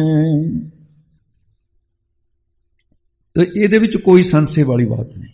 ਅਵਨਾਸੀ ਆਤਮ ਚਲ ਜਗ ਜਾ ਤਾਂ ਜਾਤੇ ਪ੍ਰਤਕੂਲ, ਜਹ ਗਿਆਨ ਵਿਵੇਕ ਹੈ ਸਭ ਸਾਧਨ ਕੋ ਮੂਲ, ਇਹਨੂੰ ਵਿਵੇਕ ਕਹਿੰਦੇ। ਜਿੱਥੇ ਮੁੱਢ ਹੁੰਦਾ ਹੈ ਟਾਹਣੀਆਂ ਤਾਂ ਆਪੇ ਆ ਜਾਂਦੀਆਂ ਨੇ, ਜਿੱਥੇ ਵਿਵੇਕ ਹੈ ਉੱਥੇ ਵਿਰਾਗ, ਖਟ ਸੰਮਤੀ, ਮੋਖ ਤਾਂ ਆਪੇ ਆ ਜਾਂਦੀਆਂ ਨੇ। ਅਧਿਕਾਰੀ ਪੁਰਸ਼ ਸਤਨਾਮ ਦਾ ਅਭਿਆਸ ਕਰੇ ਤੇ ਗੁਣ ਆਪੇ ਪੈਦਾ ਹੋ ਜਾਣਗੇ, ਉਹਦੇ ਅੰਦਰ ਵਿਵੇਕ ਦੇ ਨਾਲ ਵਿਰਾਗ, ਖਟ ਸੰਮਤੀ ਸਾਰੇ ਆ ਜਾਣਗੇ।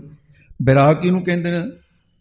ਤੇ ਇੰਦਰ ਲੋਕ ਤੋਂ ਲੈ ਕੇ ਬ੍ਰਹਮਪੁਰੀ ਪਰ ਤੇ ਜਿੰਨੇ ਵੀ ਭੋਗ ਪਦਾਰਥ ਨੇ ਉਹਨਾਂ ਨੂੰ ਕਿਹਾ ਬ੍ਰਹਮਾ ਇੰਦਰ ਆਦਲੋ ਹੋਤੀ ਉਦੇ ਤਰ ਭੋਗ, ਕਾਕ ਵਿਸ਼ ਸਮਝੇ ਗਨੈ ਬੀਤ ਰਾਗ ਤੇ ਲੋਕ, ਇੰਨੀ ਵਿਸ਼ਿਆਂ ਤੋਂ ਨਫ਼ਰਤ ਹੋ ਜਾਵੇ। ਖਟ ਸੰਮਤੀ ਤੀਸਰਾ ਸਾਧਨ ਹੈ।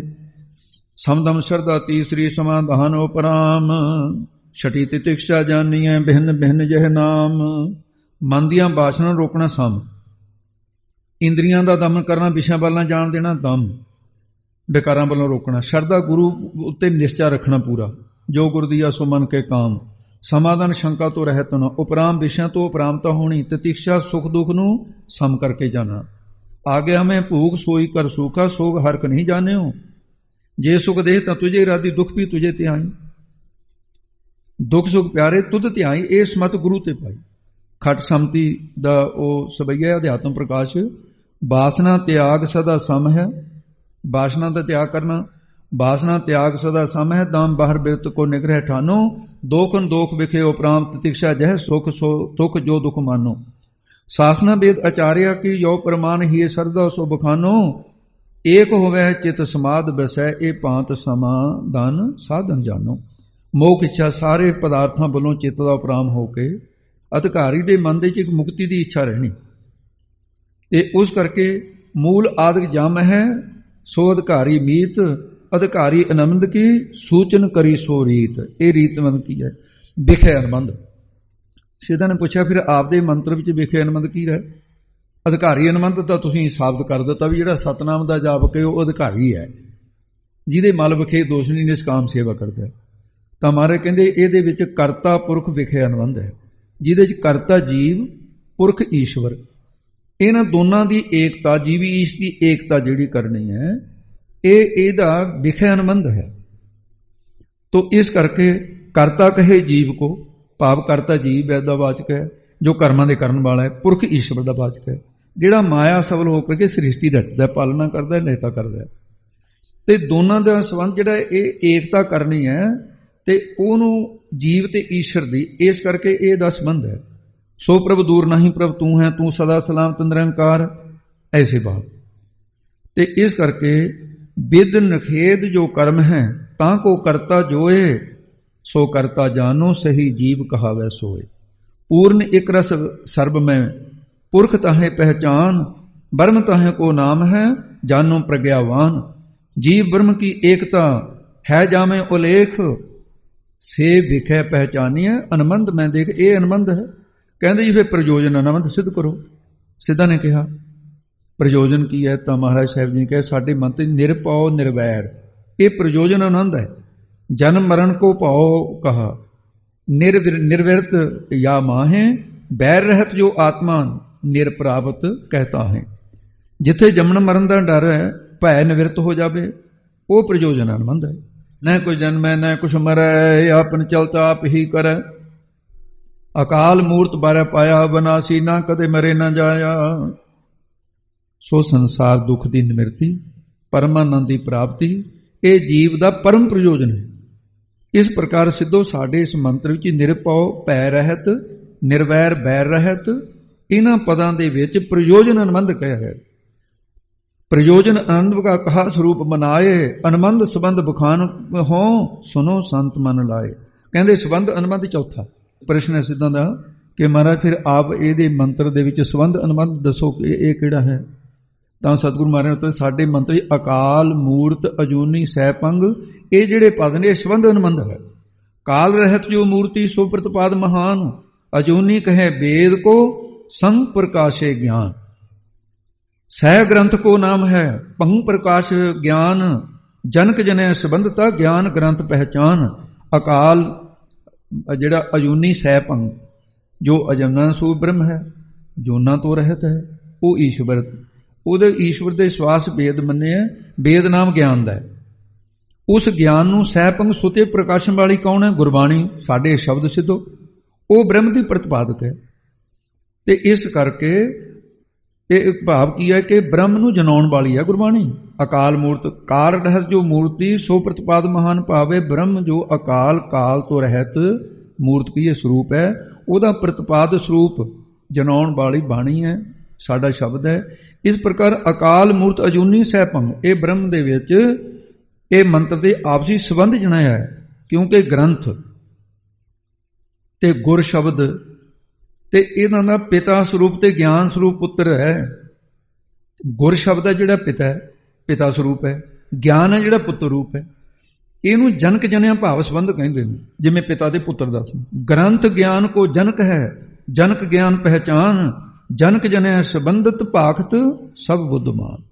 ਭਾਵ ਇਹ ਕਿ ਗੁਰੂ ਗ੍ਰੰਥ ਸਾਹਿਬ ਜਨਕ ਪਿਤਾ, ਸ਼ਬਦ ਪਿਤਾ ਹੈ, ਗਿਆਨ ਪੁੱਤਰ ਹੈ। ਤੇ ਇਸ ਕਰਕੇ ਇਹ ਗਿਆਨ ਨੂੰ ਪੈਦਾ ਕਰਨ ਵਾਲੇ ਗੁਰੂ ਗ੍ਰੰਥ ਸਾਹਿਬ ਜੀ ਨੇ। ਇੱਥੇ ਤੱਕ ਨਿਬੰਧਾਂ ਦੀ ਗੱਲ ਸਾਰੀ ਸਮਾਪਤ ਹੋ ਗਈ। ਸਿੱਧਾਂ ਦੇ ਪ੍ਰਸ਼ਨ ਜਿਹੜੇ ਸੀ ਉਹ ਲਗਭਗ ਮੁੱਕ ਗਏ। ਹੁਣ ਸ਼ਬਦ ਸਮਾਪਤ ਹੋਣ ਤੇ ਹੈ। ਗੁਰਪ੍ਰਸਾਦ ਤੇ ਬੋਲੋ ਜੀ। ਗੁਰਪ੍ਰਸਾਦ। ਇਹੋ ਜਿਹੇ ਬ੍ਰਹਮ ਦੀ ਪ੍ਰਾਪਤੀ ਗੁਰੂ ਦੀ ਕਿਰਪਾ ਨਾਲ ਹੁੰਦੀ ਹੈ ਕਿ ਇਹ ਜਿਹੜੇ ਅਨੁਬੰਧਨ, ਇਹ ਅਰਥ ਅਨੁਬੰਧਾਂ ਨਾਲ ਚੱਲਣਾ। ਗੁਰਪ੍ਰਸਾਦ, ਗੁਰਾਂ ਦੀ ਕਿਰਪਾ ਦੁਆਰਾ ਸਾਰੇ ਅਨੁਬੰਧਾਂ ਦਾ ਗਿਆਨ ਹੁੰਦਾ ਹੈ।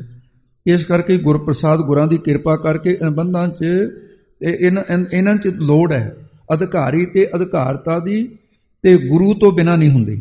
ਇਸ ਪ੍ਰਕਾਰ ਸਾਰੇ ਅਨੁਬੰਧਾਂ 'ਚ ਗੁਰੂ ਦੀ ਕਿਰਪਾ ਬਹੁਤ ਜ਼ਰੂਰੀ ਹੈ। ਇਹ ਸਾਰੀ ਅਨੁਬੰਧਾਂ ਦੀ ਵਿਚਾਰ ਦੀ ਭਾਵ ਇਹੀ ਹੈ ਕਿ ਉਸ ਦਾ ਜਪ ਤੇ ਉਹਦਾ ਜਾਪ ਕਰਨਾ ਚਾਹੀਦਾ। ਉਹਦੇ ਨਾਲ ਜੁੜੇ, ਜਪ ਨਾਲ ਤੇ ਜੁੜਨਾ ਹੀ ਹੈ, ਕਿਉਂਕਿ ਉਹ ਪ੍ਰਮਾਤਮਾ ਸਦਾ ਹੀ ਆਦਿ ਸੱਚ, ਆਦਿ ਮੁੱਢ ਤੋਂ ਸੱਚ ਸਰੂਪ ਹੈ। ਜੁਗਾਦ ਸੱਚ, ਜੁਗ ਆਦਿ ਦੇ ਵਿੱਚ ਵੀ ਉਹ ਸੱਚ ਸਰੂਪ ਹੈ। ਜਦੋਂ ਜੁਗ ਆਦਿਕਾਂ ਦਾ ਮੁੱਢ ਨਹੀਂ ਸੀ ਬੱਝਿਆ, ਹੈ ਪੀ ਸੱਚ, ਹੁਣ ਵੀ ਸੱਚ ਸਰੂਪ ਹੈ। ਨਾਨਕ ਹੋਸੀ ਪੀ ਸੱਚ। ਮਹਾਰਾਜ ਕਹਿੰਦੇ ਆਉਣ ਵਾਲੇ ਸਮੇਂ ਦੇ ਵਿੱਚ ਵੀ ਉਹ ਸੱਚ ਸਰੂਪ ਹੋਊਗਾ। ਤੇ ਇਸ ਤੋਂ ਬਾਅਦ ਵੀ ਹੇਤਕ ਅਰਥ ਹੈ। ਸਿੱਧਾਂ ਦੀ ਤਾਂ ਗੱਲ ਹੋ ਗਈ ਇੱਥੇ ਸਮਾਪਤ। ਹੁਣ ਸੌਖਾ ਜਾ ਅੱਗੇ ਅਰਥ ਹੈ, ਇਹਦੇ ਨਾਲ ਅੱਜ ਦੀ ਕਥਾ ਸਮਾਪਤ ਹੁੰਦੀ ਹੈ। ਤੇ ਮਹਾਰਾਜ ਸਿੱਧਾਂ ਨੇ ਜਾਂਦਿਆਂ ਜਾਂਦਿਆਂ ਸਵਾਲ ਕੀਤਾ, ਪਰ ਉਹਦੇ ਨਾਲ ਸੌਖਾ ਸਮਝ ਆ ਜਾਂਦੀ ਹੈ। ਤੇ ਉੱਤਰ ਉਹਨਾਂ ਦੇ ਤਸੱਲੀ ਬਖਸ਼ ਗੁਰੂ ਸਾਹਿਬ ਦੇ ਦਿੱਤੇ ਹੋਏ ਨਿਰੁੱਤਰ ਤਾਂ ਹੋ ਗਏ, ਪਰ ਜਾਂਦੇ ਜਾਂਦੇ ਪੁੱਛਦੇ ਮਹਾਰਾਜ ਜੀ ਤੇ ਹੁਣ ਸਾਨੂੰ ਦੁਬਾਰੇ ਜਿਹੜੀਆਂ ਗੂੜ ਗੱਲਾਂ ਸੀ ਤੁਹਾਡੀਆਂ, ਵੀ ਸਾਨੂੰ ਤਾਂ ਭੁੱਲ ਗਈਆਂ ਸਾਰੀਆਂ ਗੱਲਾਂ, ਸਾਨੂੰ ਤਾਂ ਚੇਤਾ ਨਹੀਂ। ਤੁਸੀਂ ਇਹ ਆ ਵੀ ਅਸੀਂ ਸਵਾਲ ਕਰੇ ਜਾਵਾਂਗੇ, ਤੁਸੀਂ ਉੱਤਰ ਦਿਓ। ਮਹਾਰਾਜ ਕਹਿੰਦੇ ਦੱਸੋ। ਕਹਿੰਦੇ ਜੀ ਸਵਾਲ ਹੈ ਕਿ ਬ੍ਰਹਮ ਇੱਕ ਕਿਵੇਂ ਹੈ, ਉਹ ਕਿਵੇਂ ਹੈ? ਮਹਾਰਾਜ ਕਹਿੰਦੇ ਅਦਵੈਤ ਸਰੂਪ ਹੋਣ ਕਰਕੇ, ਉਹ ਅਦਵੈਤ ਸਰੂਪ ਹੈ ਸਾਰਿਆਂ ਦਾ। ਓੰਕਾਰ ਰੂਪ ਹੋਣ ਕਰਕੇ, ਓੰਕਾਰ ਪ੍ਰਕਾਸ਼ ਰੂਪ ਹੈ ਨਾ, ਤੇ ਓੰਕਾਰ ਰੂਪ ਹੈ ਪ੍ਰਕਾਸ਼ ਰੂਪ ਹੋਣ ਕਰਕੇ ਇੱਕ ਹੈ, ਉਹਨੂੰ ਕਿਹਾ ਹੈ। ਤੇ ਨਹੀਂ ਤਾਂ ਚੰਦ ਸੂਰਜ ਤਾਰੇ ਖਟ ਜੋਤੀਆਂ ਪ੍ਰਕਾਸ਼ ਰੂਪ ਨੇ। ਇਸ ਕਰਕੇ ਵੀ ਉਹ ਸੁਤੇ ਪ੍ਰਕਾਸ਼ ਹੈ। ਤੇ ਐਸਾ ਪਰਤੇ ਪ੍ਰਕਾਸ਼, ਇਹਨਾਂ ਤੇ ਪਰਤੇ ਪ੍ਰਕਾਸ਼ ਹੈ।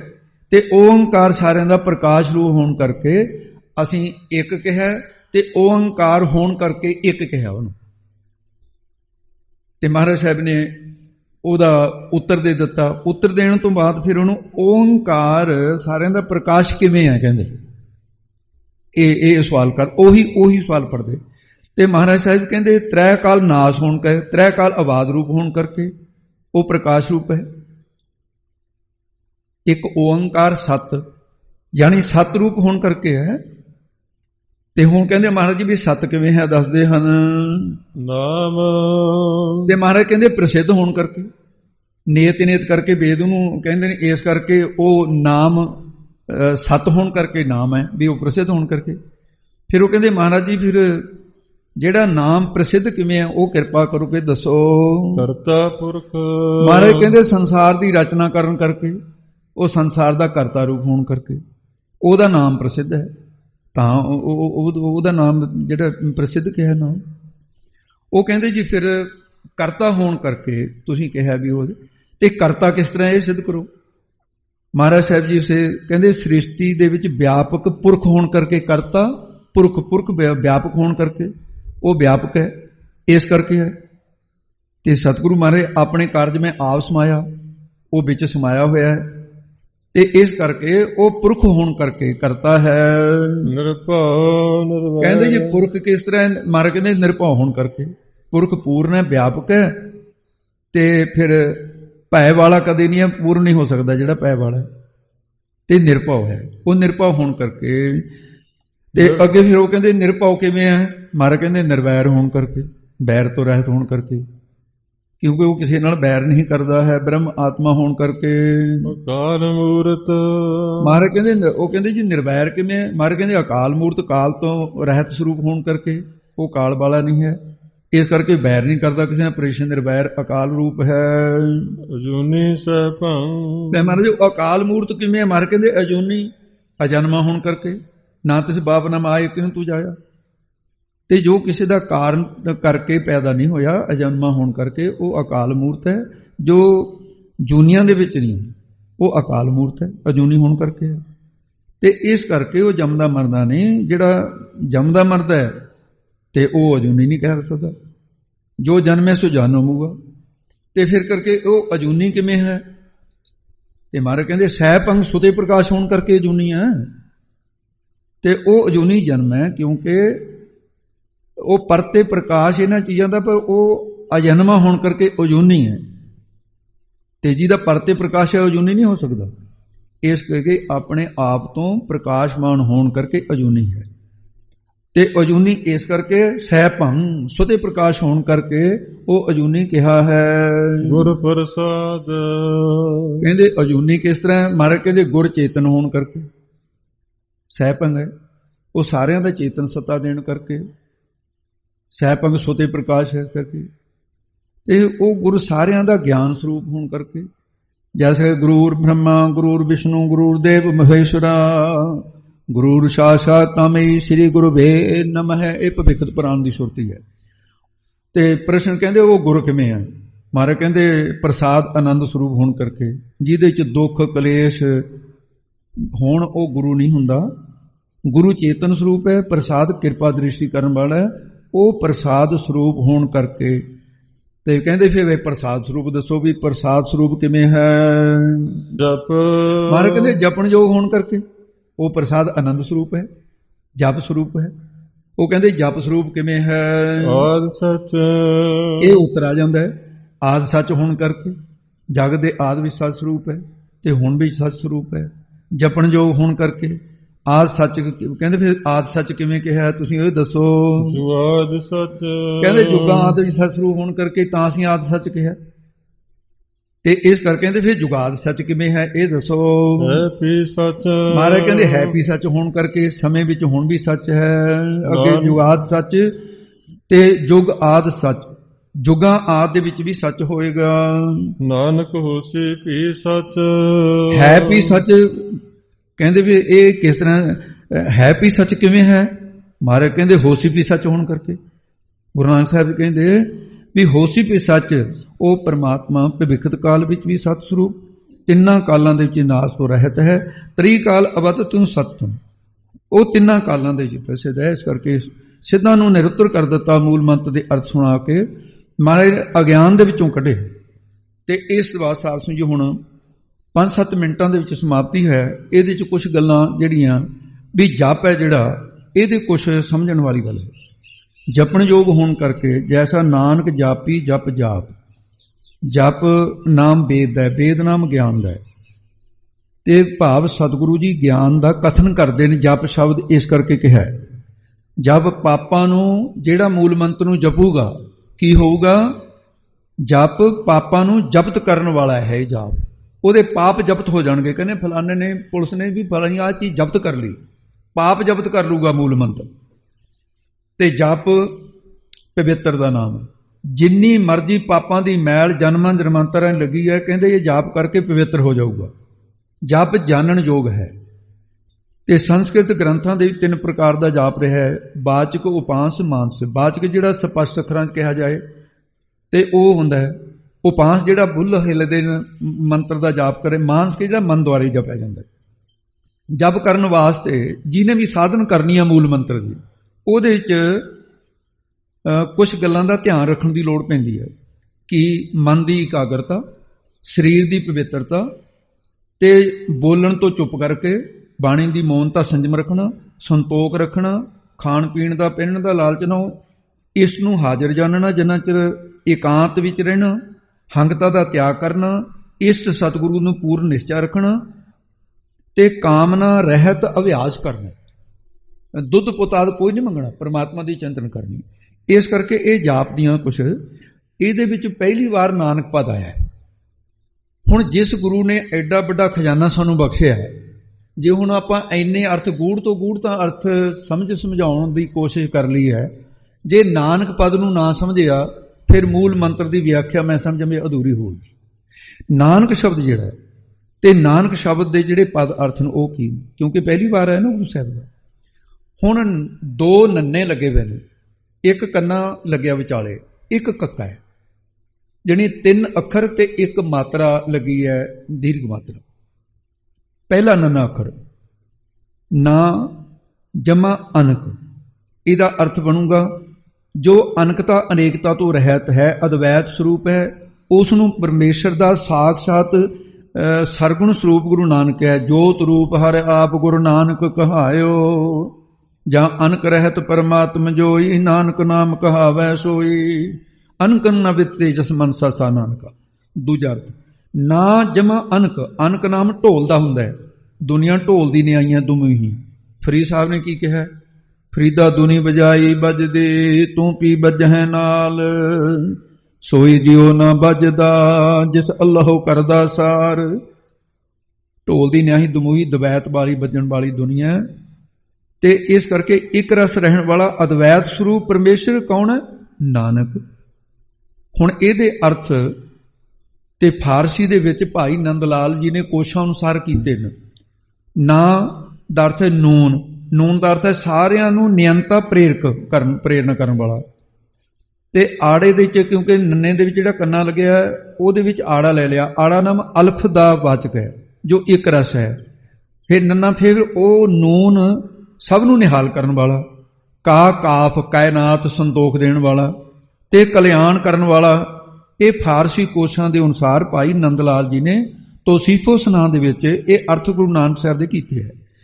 ਤੇ ਅੱਗੇ ਦੇ ਨੇ ਨਾਨਕ, ਨਾ ਆ ਨ ਕ, ਕੰਨੇ ਨੂੰ ਆਪਾਂ ਆੜਾ ਮੰਨ ਲਿਆ ਨਾ, ਨਾ ਆ ਨਾ ਕ, ਨਾ ਨੂਨ ਭਾਵ ਨੇਕੀ ਦੇਣ ਵਾਲਾ ਹੋਵੇ। ਪਹਿਲਾ ਨੰਨਾ ਕੀ ਕਹਿੰਦਾ? ਨੇਕੀ ਦੇਣ ਵਾਲਾ। ਗੁਰੂ ਨਾਨਕ ਸਾਹਿਬ ਨੇਕੀ ਦਿੰਦੇ ਆ। ਆੜਾ ਅਲਪ ਭਾਵ ਅੱਲਾ ਦਾ ਰੂਪ ਹੈ। ਨਾ ਨੂਨ ਭਾਵ ਨਿਯੰਤਾ ਦੇਣ ਵਾਲਾ ਹੈ। ਕਾ ਕਾ ਭਾਵ ਕਲਿਆਣ ਕਰਨ ਵਾਲਾ ਹੈ।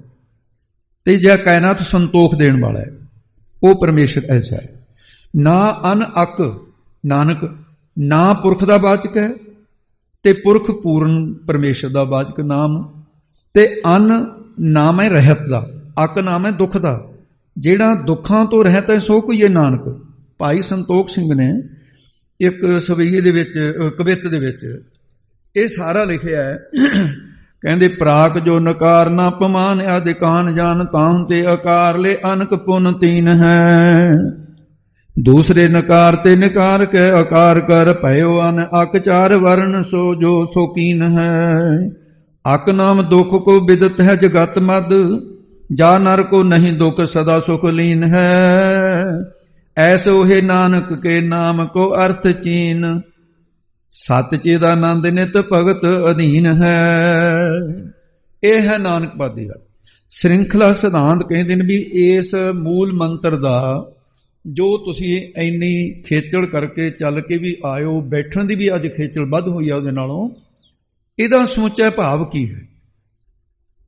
ਸਮੁੱਚਾ ਭਾਵ ਕਿ ਗੁਰੂ ਨਾਨਕ ਦੇ ਮੂਲ ਮੰਤਰ ਦਾ ਇਹਦੇ 'ਚ ਵਿਸ਼ੇਸ਼ਣ ਇੱਕ ਅਦਵੈਤ ਸਰੂਪ, ਓੰਕਾਰ ਪ੍ਰਕਾਸ਼ਕ ਸਾਰਿਆਂ ਦਾ, ਸਤ ਨਾਸ ਤੋਂ ਰਹਿਤ, ਨਾਮ ਪ੍ਰਸਿੱਧ, ਕਰਤਾ ਸ੍ਰਿਸ਼ਟੀ ਦੇ ਰਚਣ ਵਾਲਾ, ਪੁਰਖ ਪੂਰਨ ਵਿਆਪਕ, ਨਿਰਭਉ ਭੈ ਤੋਂ ਰਹਿਤ, ਨਿਰਵੈਰ ਵੈਰ ਤੋਂ ਰਹਿਤ, ਅਕਾਲ ਮੂਰਤ ਕਾਲ ਤੋਂ ਰਹਿਤ ਸਰੂਪ, ਅਜੂਨੀ ਜੂਨਾਂ ਤੋਂ ਰਹਿਤ, ਸਹਿਬ ਅੰਗ ਸੁਤੇ ਪ੍ਰਕਾਸ਼, ਗੁਰ ਪ੍ਰਸਾਦ, ਗੁਰ ਚੇਤਨ ਪ੍ਰਸਾਦ ਆਨੰਦ ਸਰੂਪ। ਗੁਰੂ ਦੀ ਕਿਰਪਾ ਦੇ ਨਾਲ, ਗੁਰ ਪ੍ਰਸਾਦ ਕੀ, ਗੁਰੂ ਦੀ ਕਿਰਪਾ ਨਾਲ ਪ੍ਰਾਪਤ ਹੋਣ ਵਾਲਾ, ਜਪ ਜਪਣ ਯੋਗ, ਪਵਿੱਤਰ ਭਾਵ ਸੁੱਧ ਸਰੂਪ।